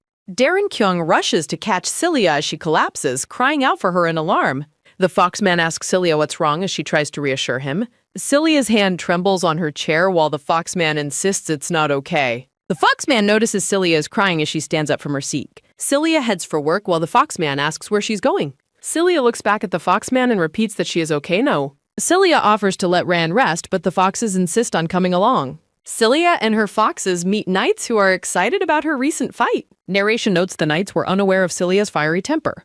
Celia looks surprised at the rowdy and energetic behavior of her knights. Celia's green eyes widen as she questions if they can really go. The knights celebrate Celia's success in securing a mission where Julius failed. Peter attempts to introduce himself while the others argue about getting in line. The knights laugh together, their camaraderie evident despite their crude manners. The dark-skinned knight wonders who first brought the news of the mission. Peter proudly admits that he was the one who brought the news. The knights rose through the ranks using holy power. Memories of Guardian Julius, a former commoner gladiator, inspire the current knights. Celia and Harish stand before the knights as they wait for orders. Vice Captain Darren Kyung shouts for the rowdy knights to stop their nonsense. Darren Kyung stomps forward, ordering the surprised knights to get into formation immediately. Peter looks startled and nervous as Darren Kyung approaches the group. Darren Kyung apologizes for the knights' behavior, but Celia says it is fine. Darren Kyung watches Celia with a quiet, observant expression as they prepare to move. Celia praises the knights, telling them their joy represents their pride as holy knights. Peter and the dark-skinned knight look up at Celia with adoring, starstruck eyes. Darren Kyung bows deeply to Celia, thanking her for her kind and inspiring words. The scene shifts to a quiet house under the starry night sky. At dinner, a knight asks who stole the chicken from the table. The knights bicker and laugh over a stolen chicken leg during their meal. Celia laughs along with her knights in the cozy, well-lit dining hall. Celia looks up as Darren Kyung asks her to understand the knights' casual nature. Darren Kyung explains that the knights act this way because they feel relaxed together. Darren Kyung assures Celia that they act like proper knights during important events. Drinking from a wooden mug, Darren Kyung credits Julius for teaching the knights well. Celia remains silent, observing the rowdy but warm atmosphere of the group dinner. The dark-skinned knight scolds Mike for eating with his mouth wide open. Peter laughs as Bobby offers up meat to settle the ongoing argument.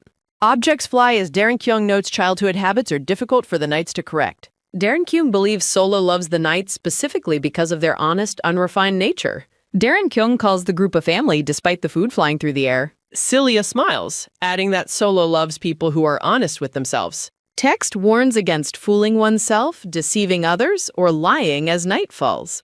Iris walks alone through the darkened palace ruins as a magical energy swirls. Ishris stands before a dark portal as a voice greets him after a long time. Seymour asks Eris if he regrets the decision to keep Celia by his side.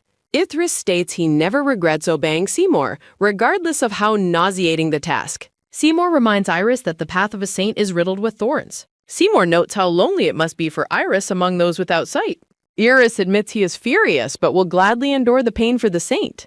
Seymour promises to send Ithris to the Holy Nation to make them one. Seymour declares Iris the true saint, and Iris acknowledges him. Iris looks up with an anxious and sweating expression. Iris feels it is his divine calling to save wretches. Seymour tells Iris that he must remain strong as night falls. Seymour asks Iris if he finds Celia lovely, causing him to flinch. Seymour explains that Sola marks Celia as her own beautiful possession. He notes how much effort went into hiding Celia's mark.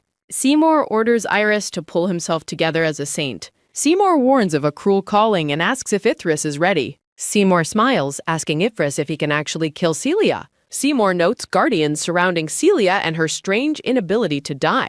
Standing with Moga, Seymour plans to uncover what prolongs Celia's pain. Looking thoughtful, Seymour turns his attention toward the mysterious white fox. Seymour notes the young nine-tailed white fox is acting quite suspiciously. Seymour commands the black-haired Moga to assist in his mission. A close-up reveals the intricate designs on Moga's dark ceremonial clothing. A full moon illuminates the night sky above the dense forest.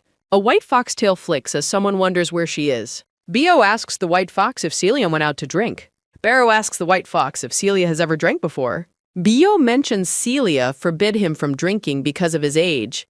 The brown-haired Beo questions if her refusal was a bad sign. Beo wonders if Celia is secretly up to something bad. The white fox threatens to smack Beo for his constant nonsense. Beo asks what he did wrong while defending his curiosity. Beo looks startled as the white fox stares at him intensely. The white fox explains that drinking depends entirely on the situation. The white fox looks away with a serious and knowing expression. In a vision, Celia smiles warmly while someone notes lowered inhibitions. Celia drinks from a mug, appearing relaxed and honest in spirit. A close-up shows two hands touching gently in a tender moment. The white fox stares forward with its bright glowing yellow eye. Dello compares human behavior to his own struggling wolf instincts. The brown-haired man asks the fox why humans feel the need to drink. The white fox simply confirms his thoughts with a brief response. The moon shines brightly over the quiet house during the night. Celia returns home with a sigh, announcing her arrival to the others. Beo and the fox greet Celia as she apologizes for returning late. The white fox sniffs Celia, confirming that she's been drinking. Celia tells the fox to wait while she goes to wash up. Inside the bathroom, Celia begins to undress as steam fills the room. Celia notices blood dripping onto the floor and wonders about her nose. Celia stares at the blood on her fingers with a confused expression. Blood drips steadily from Celia's nose as she stands in the steam. Celia wobbles and grabs the counter, feeling a sudden surge of pain. Looking in the mirror, Celia appears pale and deeply unsettled. A close-up of Celia's vibrant eye reflects her shock and alarm. Celia is horrified to see that the mark on her shoulder has grown. Celia stares at her reflection, wondering why this is happening so suddenly. Celia is startled by a strange scratching sound coming from the cabinet. The small white fox scratches at the bathroom door while Celia questions its behavior. Celia says she will wash up quickly while Beo and the fox wait.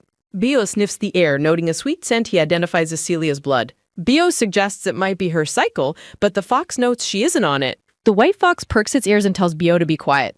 Celia collapses onto her bed with a sudden soft thud. Beo asks if she will pet them, but Celia says she is tired. Beo looks toward the bed and calls out to Celia in concern. The white fox leaps onto the bed, sensing that something is wrong. The white fox sniffs the unconscious Celia with a look of intense focus. Celia lies motionless while the white fox prepares to examine her closer. A close-up reveals the white fox's growing alarm and yellow eyes. The fox realizes the spiritual energy from its fox marble has completely vanished. The fox stands over Celia, determined to find the source of the drain. The fox observes the shoulder mark, wondering if it's stealing Celia's energy. The white fox narrows its eyes as it begins to understand the situation. The fox concludes that someone must be behind this magical energy drain. The fox identifies the energy as monstrous, though the mark is not alive. The fox notes that an inanimate object acting with willpower is trying to kill. Beo asks if someone is trying to harm her, and the fox confirms.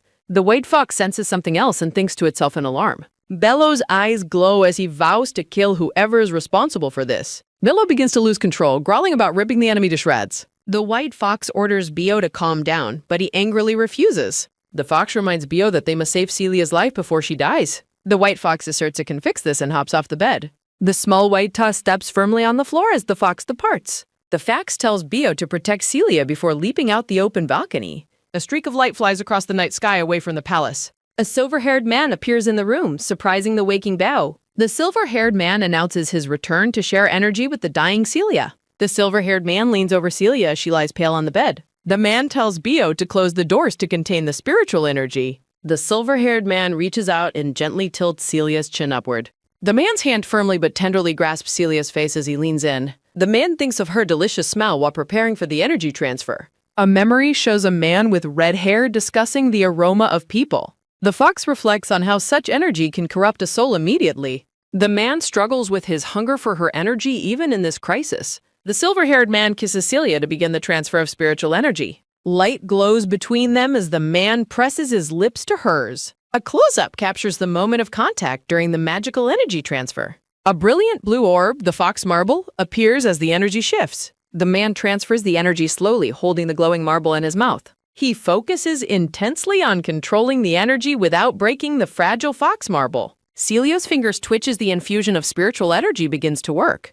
Beo enters the bedroom and freezes at the sight of his brother. Beo is flustered and asks his brother if he is really kissing Celia. Beo exclaims that he thought such an act was only for romantic lovers. The silver-haired man wipes his mouth as the intense transfer process concludes. A glowing fox marble radiates intense spiritual energy as it is shared. Sitting on the bed, Ron confirms the necessity of a continuous energy supply. Beo mentions the upcoming suppression mission while Ron listens with a grave expression. Pio expresses intense concern regarding the danger Celia faces without their constant protection. A small white fox paw steps firmly onto his surface with a soft sound. Reverting to his animal form, the fox declares his absolute commitment to her survival. Sunlight streams into the ornate bedroom as a new day begins. Celia groans in discomfort as she sits up in her large, luxurious bed. Grabbing her head, Celia feels deeply unsettled while noticing the mark on her shoulder. Celia questions if her recent health instability is responsible for her current physical state. A patterned vest in a formal color is shown in a brief transition. Bayo stands ready, holding the nine-tailed white fox while both wear matching plaid scarves. Celia enters the room as Bello explains they are preparing for their departure. The brown-haired man excitedly announces that they will be joining the suppression mission. Celia stands by the door, completely bewildered by their sudden and unexpected plans. A close-up of Celia's vibrant eye captures her shock at their bold declaration. Belle hugs Celia tightly, announcing that they have become inseparable from this day forward. Overwhelmed with emotion, Bio cries while clinging to Celia and the small white fox. Celia questions why they are making such a fuss about accompanying her on the mission. Celia looks down at the nine-tailed fox, feeling a strange and powerful connection. Touching her side, Celia realizes that a foreign spiritual energy has entered her body. Celia thanks the fox for the help provided during the previous night's crisis. Bio looks surprised as he observes Celia expressing gratitude toward the small animal. Celia remains silent, looking at the fox as she processes her current condition. The white fox warns Celia that her future remains uncertain despite her current stability. Holding her hand, Bio conveys Rand's instruction to stay by her side at all times. Celia pulls her hand away, firmly rejecting their offer to join her on the mission. Bio is startled as Celia explains the inevitability of her fading life energy. The small white fox nuzzles Celia's face in a rare moment of affection. Celia maintains her refusal, stating she cannot allow them to face the mission's dangers. Bayo stares at her with a heartbroken expression, his eyes filling with tears. Despair takes over as Bio begins to weep openly at her cold rejection. Bayo shouts about the malice behind her scar just as two guests arrive. Moldis and the white-haired girl look on in surprise as they enter the room. Celia stands frozen, her eyes wide with shock at the sight of the newcomers. The white fox appears annoyed by the sudden interruption of their private conversation. The fox closes its eyes, appearing resigned to the presence of the uninvited guests. The visitors acknowledge the poor timing as Celia looks toward him in a panic. A close-up focuses on Celia's lips as she prepares to address the situation. Celia desperately asks the newcomers to ignore everything they just overheard regarding her health. The white-haired girl approaches and takes Celia's hands, urging her to remain calm. The girl reassures Celia by revealing that Moldis is already aware of the secret. Celia looks stunned, her gaze reflecting deep confusion over how much they truly know. A firm hand reaches out to grasp the white-haired girl's wrist during the tense exchange. The girl reminds Celia of a prior promise regarding the acceptance of her scar. The white-haired girl asserts that her scar will not be an issue for Moldis. The girl asks for Celia's trust, stating their only intention is to provide assistance. Taking charge, the white-haired girl leads Celia away to sit and discuss the matter. Celia sits on the sofa, still looking startled, while the white fox remains close. Moldis sits across from her, stating they have no reason to be hostile toward her.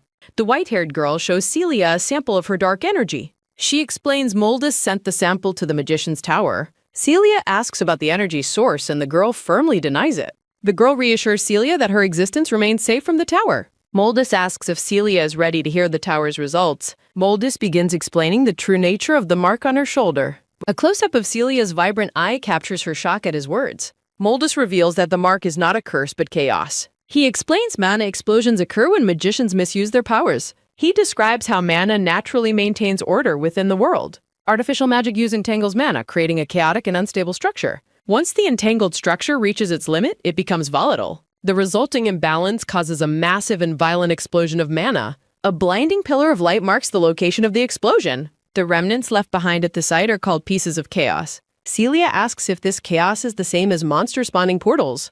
Moldis explains that pieces of chaos act like fleeting small portals. He identifies the mystery of why her mark has not vanished. He questions why the chaos is living off her instead of disappearing. The girl notes chaos should not have power over its environment. She admits that they still know very little about chaos itself. She explains that chaos creates portals for monsters through magical errors. A mysterious silver-haired figure appears in a vision of her thoughts. They conclude someone intentionally engraved the chaos into Celia's body. Celia realizes her years of pain were the result of malice. Overwhelmed by grief, Celia questions the meaning of her constant suffering. Celia recalls the fear and isolation she endured while hiding her mark. She remembers the terrifying belief that she would be executed for it. Celia sits trembling while the white-haired girl checks on her. Celia asks for confirmation that the engraving was an intentional act. Moldus observes her, noting the deep shock hidden behind her calm. He sees her body shaking as she tries to process the news. Celia clenches her hands, fearing what will happen if people find out. A dark textured background frames thoughts about magicians and mana explosions. The white-haired girl explains how chaos energy behaves in total disorder. Moldus reiterates that chaos is generally known to disappear quickly. The small nine-tailed fox rises as the atmosphere in the room shifts. Celia stands and abruptly asks her guests to leave the room. The white-haired girl calls out to Celia in a final plea. A sudden, affectionate embrace catches Celia completely off guard. The white-haired girl hugs Celia tightly amidst a backdrop of flowers. Stunned by the gesture, Celia begins to question the girl's motives. The girl looks down emotionally as she clings to Celia's side. Looking out the window, the girl promises to help Celia regardless. The ornate drawing room stands quiet after the intense emotional exchange. Moldus and the white-haired girl depart the palace in their carriage. Celia stands alone, processing the fact that she was a target. She resolves to uncover the identity of the person behind this. Celia vows to find the one who pushed her into darkness. She determines to find who whispered lies of hell into her ears. Celia resolves to uncover the reason behind the attempt on her life. Celia struggles with her emotions while birds flutter into the bright morning sky. The morning sun illuminates the grand white towers of the royal palace. A hand clenches firmly onto white fabric in a moment of renewed determination. Standing by the window, Celia vows to find freedom with her own strength. Outside the palace, the foxes worry about Celia's safety on her upcoming mission. Bio grows frustrated, questioning if he must wait at home while Celia faces danger. Ron glares in command silence as Bio whimpers in response to his brother's intensity. Following Celia's rejection, Ron decides they must manipulate others to achieve their goals. A close-up of Ron's golden eye reflects his calculating and mysterious nature. This scene shifts to the training grounds where knights practice with wooden dummies. Exhausted from the intense training, the silver-haired knight collapses onto the stone steps. The knights sit together, discussing how difficult it was to befriend their former captain. The silver-haired knight notes that their new captain is proving to be even more challenging. Celia's intimidating presence in her white armor leaves the knights feeling a cold aura. The knights conclude that Celia's calm and quiet nature makes her more terrifying than Julius. Bayo and Ron arrive at the training grounds, drawing the attention of the tired knights.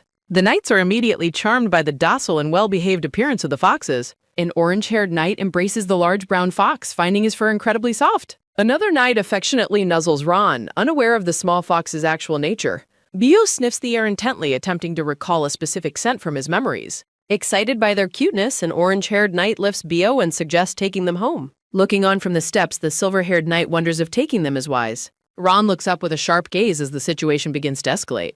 Bio's expression turns savage as he growls, feeling hindered by the knight's attention. Ron tries to soothe his brother, but Bayo insists he is calm despite his aggression. In her office, Celia is informed that she must prepare for tomorrow's departure. Celia looks away pensively, her face reflecting the heavy weight of her responsibilities. Celia confesses her deep-seated fear of losing her family once again during this mission. Ron is consumed by a dark resolve to eliminate anyone standing in his way. With eyes glowing yellow, Bio declares his intent to go to Celia immediately. A sudden and powerful gust of wind sweeps through the palace corridor, startling the knight.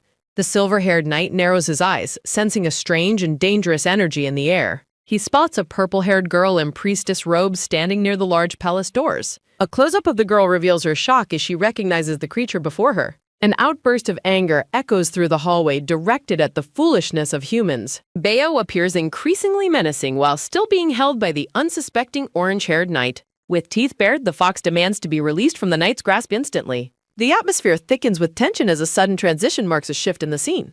Shola bursts into Celia's office, shouting for the captain in a state of high alarm. Celia is surprised by Shula's sudden arrival and the bandages on the priestess's hair. Shula explains that guardian Moldus has arrived to collect her from the palace. Shula questions the rumors regarding Celia's involvement in the upcoming suppression mission. Celia confirms her plans and mentions her intention to leave Bio and Ron behind. Shula urgently insists that Celia must take the two creatures with her at all costs. Shola asks if Celia is aware of the violent incident that just occurred outside. The priestess warns that despite their cuteness, the foxes are actually vicious and deadly predators. Celia remains unconvinced of the danger, pointing out that the foxes are wearing collars. Shula describes how she had to intervene before Bio could seriously injure the knights. Celia stands frozen in shock at the revelation that Bayo actually attacked her men. Shula compares the foxes suppressing their killer instincts to dieting humans. Shula argues that their recent behavior was just a temporary act. Shula firmly insists that Celia takes the foxes on the mission. Celia agrees that dangerous creatures shouldn't be left alone. Shola mentions Guardian Moldus wanted to find Celia another friend. Shola claims the knights identified her as Celia's closest associate. A quick movement occurs as hands grasp the dark fabric. Shula demands Celia strip for an examination, causing immense shock. Shula insists on a health checkup despite Celia's obvious discomfort. Shula offers a small compromise as the foxes watch suspiciously. Ron notes that the current situation is far from expected. Shula invades Celia's personal space to conduct her intense inspection. Bright sunlight shines over the palace garden's vibrant rose bushes. Peter confirms to his superior that food supplies are loaded. A formal figure approaches the busy loading area with authority. Saint Iris arrives, prompting a surprised reaction from the busy knights. The knights and Celia offer their formal greetings to Saint Iris. Saint Iris expresses deep concern about the dangers of the mission. Saint Iris reveals he has provided a highly skilled pharmacist. A command is given for Mohaget to present herself immediately. Ornate shoes make a steady rhythmic sound against the stone. Moga introduces herself with a polite bow to the captain. Saint Iris vouches for Moga's exceptional skills from the eastern continent. Saint Iris stops Celia to share one more important detail. Saint Iris reveals that Moga was summoned specifically for Celia's benefit. Saint Ethris leans close, admitting his desire to win Celia over. Celia remains silent under the saint's intense and lingering gaze. Saint Iris orders the suppression mission to begin under clear skies. Dense green forests stretch toward the distant mist-covered mountain peaks. Celia rides through the woods while consulting her tactical map. Celia notes the impressive accuracy of the locations marked by Moldus. The convoy arrives at the riverside to establish a temporary camp. Celia encourages her knights to trust in their intensive training. The knights discuss their excitement about finally returning to active combat. Celia watches her enthusiastic team and realizes her worries were baseless. Feeling reassured, Celia smiles at her knights' high morale and readiness. Celia resolves to stay vigilant against mistakes born from overexcitement. Inside the command tent, Celia turns as visitors are announced. Ahubia and Guardian Harris arrive to join the military camp. Ahubia offers a formal greeting, but Celia requests less formality. Ahubia stands ready, her expression sharp and her gaze observant. Harris looks visibly flustered while struggling to maintain his composure. Celia thanks the group as the two foxes watch curiously. Bio criticizes Harris for pretending to be a typical human man. Ron ponders the strange behavior of the visitors with skepticism. Ron's sharp yellow eye reflects his deep suspicion of the newcomers. Bayo notes that Harris is acting unusually favorable towards Celia. Ahubia commands silence as Celia looks on with total temper. Harris confronts Bio while Celia asks about the sudden outburst. The foxes realize the humans cannot understand their secret communications. The brown-skinned woman sits while resting her gloved hands. Ahubia mentions that she heard Celia has a piece of chaos in her shoulder. Ahubia identifies herself as the Purification Staff Guardian and offers her power to help. Ahubia requests to examine the shoulder while Celia rises and agrees to the request. The blonde captain begins to unbutton her white shirt with a focused expression. A close-up reveals a corrupted pale pattern scar spreading across the woman's shoulder. Celia flinches in visible pain as the Guardian reaches toward the corrupted flesh. Ahubia warns the knight that attempting a purification might cause her serious physical harm. Ahubia explains that the corruption has already completely fused with the captain's body. Ahubia notes that the life-draining chaos now holds a potentially fatal grip on Celia's heart. Celia realizes with dread that she may have to live with this corruption forever. A moment of silent introspection as Celia tightly clenches her trembling fist. The white fox and brown dog look on with deeply concerned expressions. Ahubia apologizes for being unable to provide better help despite her status as a guardian. Celia thanks the guardian for taking the time to examine her scarred shoulder. The blonde captain turns to thank the red-haired Harris for his assistance as well. Harris dismissively claims that he did not actually do anything to help the situation. Celia wonders if the red-haired man used his specific powers to heal her earlier. Harris blushes intensely as the captain offers her sincere and glowing gratitude. Ahubia loudly commands the group to be quiet after their emotional exchange.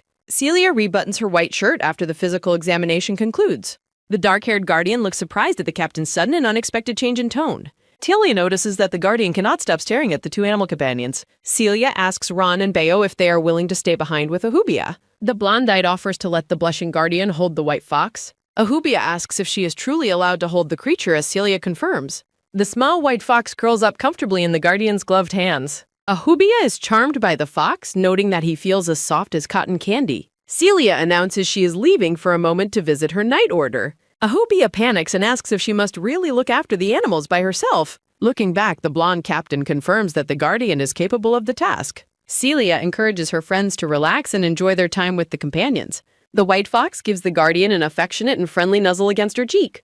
Ahubia wonders to herself if Celia possesses the rare ability to look into souls. The scene shifts to the Night Order's campsite as Peter calls his captain over. Peter mentions that the squad was just discussing the captain before she arrived. The young orange-haired knight looks up at Celia with a face full of admiration. Celia asks the group what they admired most about their former leader, Captain Julius. A flashback shows a white-haired girl speaking to Celia. The dark-haired knight explains they've been waiting for a good opportunity to talk. Celia takes a seat on a bench as the evening conversation continues. The gray-haired knight mentions the Guardian Moldus intended to keep the leadership position vacant. A close-up shows a knight reflecting on the recent changes within the Order. The knights admit they misjudged Celia and now deeply admire her leadership and charisma. A dark-haired knight becomes visibly energetic and excited while praising his captain. The young man gazes at Celia with an expression of pure, sparkling hero worship. Sweat drops from Celia's face as she listens to more praise regarding Captain Julius. A text bubble identifies Julius as the knight with the best swordsmanship in the nation. Two armored knights enthusiastically discuss their former captain's prowess. A vision depicts Julius training his soldiers with fairness regardless of their social status. Sitting by the campfire, the black-haired knight notes that no one can match his devotion for Sola, and the white-haired knight agrees they have learned much from him. Under the starry sky, the white-haired knight mentions praying every single day since joining the Order, surprising the other knight. Grabbing Tequila by the collar, the white-haired knight angrily denies skipping training for the temple and tells Tequila to stop eating the meat they cooked if he continues to look down on them. One knight accuses the other of knowing nothing about Sola's mercy while receiving a sharp retort. The white-haired knight looks up in surprise at a sudden scoffing sound nearby. Celia sits on a bench, hiding a small chuckle behind her hand. Tequila and the white-haired knight stare in awe, noting Celia looks like a completely different person when she laughs. Tequila suddenly grasps Celia's hands and asks what she thinks of him as a partner, leaving her completely baffled. Tequila blushes deeply as he smiles with pure, wide-eyed adoration. As Tequila attempts to continue his proposal, the white-haired knight covers his mouth and pulls him away while telling him to shut up, leaving Celia confused. Celia turns toward the sound of approaching footsteps as she is addressed as captain. The dark-haired knight informs Celia that the pharmacist from the eastern continent wishes to see her, and Celia agrees to meet her immediately. Celia enters the tent where Moga is waiting at a table, and Moga acknowledges that Celia called for her.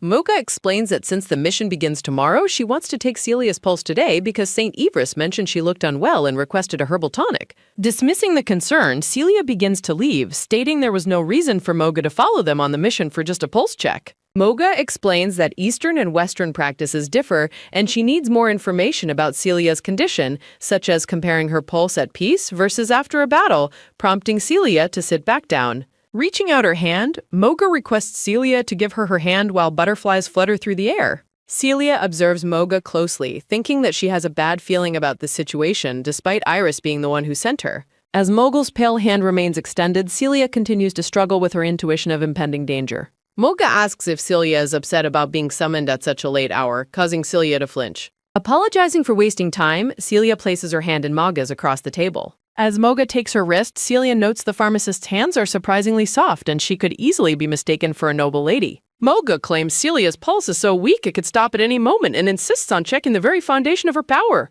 Shocked by the request, Celia questions why Moga wants to examine her lower abdomen. Celia presses her hand against her stomach, realizing the situation has become extremely dangerous. Celia thinks about Rand's fox marble inside her stomach, while Moga notes that a pharmacist understands the vulnerability of the lower abdomen. Pulling her hand away, Celia firmly rejects the request, stating she cannot expose an unguarded part of herself to a stranger even if the saint sent her. Moga smiles politely and apologizes for asking something so rude on their first day together. Moga asks Celia not to hate her too much while flowers bloom in the background. Moga decides to make medicine to strengthen Celia's pulse instead, and Celia stands up to take her leave. Celia exits the tent, leaving the pharmacist alone in the quiet room. Inside the tent, a glowing orb pulsates with a powerful, swirling magical energy. Moga stands before the glowing sphere and confirms to an unseen voice that she has figured out the reason for Celia's condition. Moga glances sideways with a calculating and sharp expression. Moga explains that Celia swallowed a nine-tailed fox's marble and notes that these are normally better for humans than dragon orbs.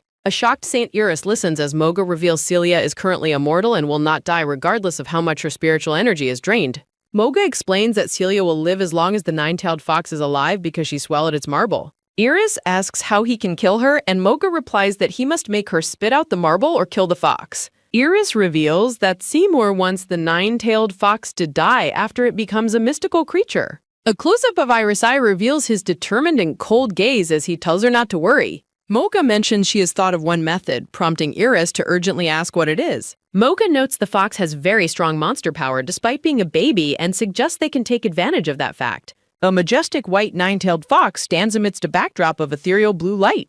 Sunlight filters through the dense trees of a sprawling green forest. A steady hand firmly grips the golden hilt of a sheathed sword.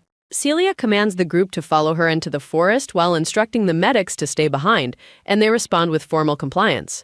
Celia stops walking and looks back with a confused expression. An orange-haired knight worries that the young creatures will be swallowed by monsters in a single bite.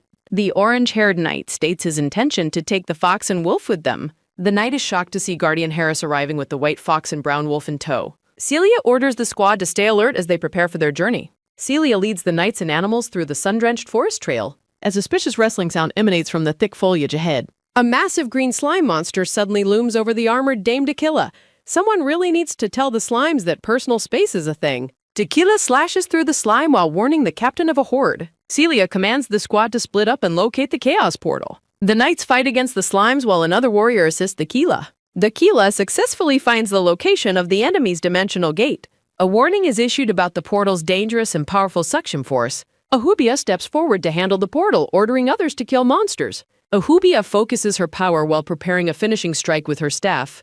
Radiant light swirls around the magical staff during the purification process. The portal collapses under the intense pressure of Ahubia's magical power. Sir Darren marvels at the efficiency and strength of the purification staff. Celia senses something is wrong as Darren mumbles about an oddity. Darren analyzes the strange dry fog and the unexpected weakness of enemies. Peter mockingly suggests that the captain is acting out of fear. Darren scolds Peter for his rudeness while the group remains together. A close-up reveals Celia's growing suspicion about the current situation. Ron steps forward as Celia realizes the truth behind their predicament. Celia admits she made an error, confusing the black-haired knight. An internal monologue questions the captain's claim despite the mission's success. Celia begins to distance herself as she prepares for a confrontation. Celia questions the true identity of the individual standing before her. The illusory knights transform into sinister, multi-eyed curses that mock the captain. Celia questions if the creatures were ever truly her order's members. A focused gaze highlights the tension of the unfolding revelation. Celia exposes the man posing as Darren as a complete fraud. The fake Darren questions her statement while showing signs of distress. The imposter laughs hysterically while his human facade begins to crumble. A sense of overwhelming dread fills the scene as darkness erupts. The creature reveals its true, terrifying form with multiple glowing eyes. The monster's voice asks how Celia managed to uncover its deception. A dark-haired man admits he should have eliminated a meddling goblin. He smiles coldly while asking the woman what she has discovered. The girl questions if his promises of humanity were a trap.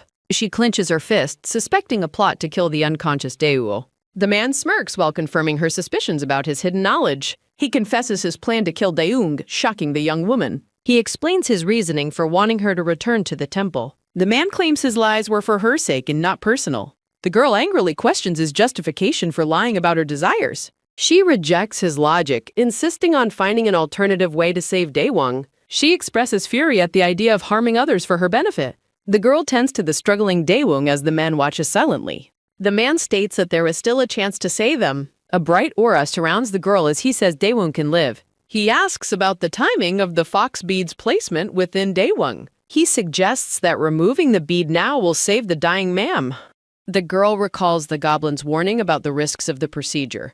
The dark-haired man notes that Daewoo is healthy and should survive. Miho considers whether she must remove her bead from the man's body. A dark shadow warns Miho she would have easily defeated the goblin before. The shadowy figure points out that Miho's spiritual power is rapidly fading. The dark-haired man admits he lied about her becoming human through the bead. He warns that she will die in 100 days without the fox bead. Extending his hand, the man demands she retrieve the bead right now. Miho holds the unconscious Daewoo, determined to find a way to save him. Miho leans toward the unconscious man as a mysterious blue light glows. The dark-haired man watches silently as Miho hesitates over her next action. A bright flash occurs as a voice commands the young woman to wait. The dark-haired man asks what is wrong when she suddenly stops. Miho looks at him suspiciously, realizing he has told her another lie. She questions why he gives advice on saving Daewoo when he wants him dead. Glaring at the man, Miho asks how she could ever trust his words. Standing up, the man asks if she intends to let both of them dowie. He insists that at least one of them must survive this dire situation. Miho asks if he is referring to her own life or Daeung's life. A close-up reveals the dark-haired man gritting his teeth in visible frustration. Surrounded by flowers, the man laments Gildal's repeated foolish choices and mistakes. A mysterious voice calls out to Mr. Dongju to wake up immediately. Miho firmly asserts that she is a gumiho and not the person named Gildal. The man stands up and tells Miho that she needs to listen carefully. Miho walks away carrying Daewon, vowing never to remove her fox bead. The dark-haired man rushes after them as they leave the room. Clenching his fist, he notes that there is still some time left. He resolves to return the bead to Gildal no matter what it takes. Daewon begins to stir as his eyes slowly open in the soft light. Gasping, Daewon stands up and frantically calls out for Miho. Confused to be home, Daewon spots the young woman sitting nearby. Miho looks down with a sad expression as Daewon says her name. He asks if she is hurt and questions what happened to their friends. Miho explains that the goblin is gone and their friends are safe. Daewon sighs with relief, glad to know that everyone is out of danger. The young woman calls out to him, prompting a curious response. She asks if he had an accident, making him look startled and nervous. Miho admits she checked his body to see if retrieving the bead was safe. The two sit together on the bed while discussing his physical condition. Daewon apologizes for hiding his fall down the stairs to avoid worrying her. He claims the bead is helping him recover much faster from his injuries. He asks to keep the bead until he recovers so they stay together. Miho gives a silent, solemn nod in agreement to his heartfelt request. Daewon smiles brightly and thanks the young woman for her kindness. A close-up shows the young woman biting her lip in secret distress. Miho suddenly pulls the man into a tight and emotional embrace. She pats his back while apologizing for not being able to tell him everything. Daewon assures her he is fine as she continues to hold him. Outside, the rain begins to pitter-patter against the window in the dark night. The sound of rain echoes through the quiet room as the scene fades. A special illustration confirms the first season of the story is concluded. An urgent call for reinforcements echoes through the clear sky. The sun shines brightly over the spires of a grand cathedral. Iris defends his status, questioning the audacity of those shouting at him. Iris accuses guardian Moldus of losing his sense of reason. Iris warns Moldus against following Julius's path out of the nation. Iris asserts that Moldus's title will no longer grant him immunity. Iris exercises his authority as saint to deny the reinforcement request. Shocked by the refusal, Moldus demands to know the saint's reasoning. Iris claims he never approved the mission and only trusted Moldus. Moldus explains the necessity of the mission while looking dejected. A vision shows Celia's squad facing an unexpected and deadly rift. The threat of total annihilation looms over the struggling Night Order. Moldus desperately reports that reinforcements are ready for his command. Dropping to one knee, Moldus begs the saint for immediate action. Iris remains unmoved as he stares down at the pleading guardian. A sinister white-haired woman tells Idris that Celia's death is beneficial. The shadowy woman urges Iris to prioritize the bigger picture. Idris suppresses his inner turmoil as the woman mocks his holiness. Turning cold, Iris orders the shocked Moldus to leave the room. Iris demands that Moldus depart immediately with an exhausted, grim glare. Sinister laughter echoes from a pink mist in the dark forest. An unseen voice thanks Celia for protecting them with her entity. Celia thanks Ron as the white fox makes a soft sound. Ron sniffs the air, alerting Celia to a nearby presence. Celia watches in surprise as Ron suddenly leaps into the brush. Celia pushes through the foliage to investigate a strange rustling sound. Celia finds Peter ensnared by a dark specter and rescues him. Celia strikes at the shadows that prey on a host's weaknesses. Celia prepares to enter Peter's dream despite her own past fears. Celia asks Ron to retract his energy before she enters Peter's subconscious. Celia's consciousness surges forward as she dives into the boy's dream.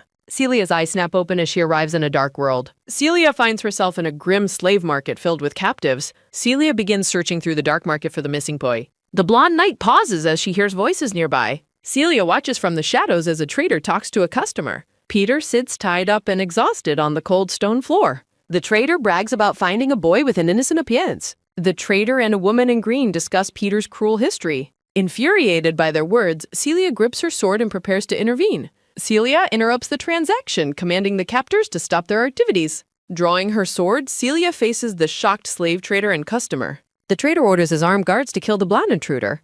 Celia prepares to defend herself against the rushing group of guards. The blonde knight realizes the world around her is only a dream. Celia declares that the entire scene is merely a mental illusion. Celia unleashes a powerful slash that cuts through the spectral guards. The dream's defenses crumble as the guards are sent flying back. Peter gasps as the illusory battle concludes with a heavy thud. Celia tells the flinching boy that it is time to wake up. Peter asks the blonde knight how she managed to know his name. Trembling with fear, the boy claims to be a nameless slave and not Peter. Celia identifies the cruel slave trader as the source of Peter's terrifying nightmare. The traitor laughs cruelly while the orange-haired boy frowns in visible despair. Celia stabs the traitor just as he threatens to enslave the boy's family. Celia vows to repeatedly destroy the darkness living inside the young boy's mind. The illusory market shatters as Celia addresses the boy as a holy knight. Peter is blinded by the sudden and intense light of his crumbling nightmare. A voice commands the boy to fulfill this duty to the Ruminisol order. Celia's face appears before the boy as the illusory world begins to fade. The nightmare world shatters completely into countless glowing and sharp glass shards. A final echo of the boy's name fades into the dark forest background. Celia looks down at Sir Peter and asks if he is finally awake. Peter sits up in the dark forest and asks Celia where he is. Celia tells the confused orange-haired knight that there is no time to explain. Celia notes that the other members of their order are nearby. Peter agrees to help Celia with a determined and spirited response. Running through the woods, Peter shouts that he has found another person. Celia orders Peter to gather the unconscious and bring any hosts to her. Peter carries a knight while glancing around the forest for more spectral hosts. Peter excitedly announces that he found another host trapped within dark vines. Celia confirms that the woman trapped in the vines is Dame Tequila. Celia praises Peter for his excellent work in finding their trapped comrade. Peter is startled and confused when Celia says she will be right back. Celia explains she must enter Tequila's dream to destroy the internal nightmare. Peter warns Celia that the mission is far too dangerous for her. Celia points at the victim and explains they will all die otherwise. Celia asks Peter if he would really leave his comrade behind and run. The orange-haired knight stares down with a look of deep internal conflict. Celia stands before the conflicted Peter and the white fox, Ron. Walking away, Celia instructs Peter to stay and protect her and Ron. Celia pats Peter's shoulder and notes he is already being very helpful. Celia gives a soft, knowing smile and promises she will be back. A rat squeaks among crates in a dark and dingy alleyway. A hand reaches down and firmly snatches the squeaking rat off the ground. A young girl apologizes to the rat, saying she doesn't want to do this. The starving girl admits she has no choice and prepares to eat. I'm just a language model and can't help with that. Celia asks Dame Tequila if she is ashamed of her desperate childhood past. Celia uses a blaze to cook the rat for the hungry young girl. Celia examines the cooked meat and notes that it is not bide. Tossing the meat, Celia tells Tequila not to be ashamed of her hunger. Celia tells Tequila to wake up and go steal Bobby's chicken instead. A voice notes that rats are too tiny to be truly satisfying. The girl realizes she is no longer a beggar in a back alley. The armored Dame Tequila laughs about the lack of meat on rats. Sir Peter, Dame Tequila, and Dame Bobby discuss weird dreams during the sunset. Sir Ite and Sir Darren discuss a dream about the captain using repellent. Celia announces she has successfully saved all the Order's members who were hosts. Sir Darren states they must defeat remaining monsters and close the portal. A knight begs the captain to let the squad handle things. The group is amazed that Celia defeated 8 specters alone. A black-haired knight swings his sword to attack the remaining monsters.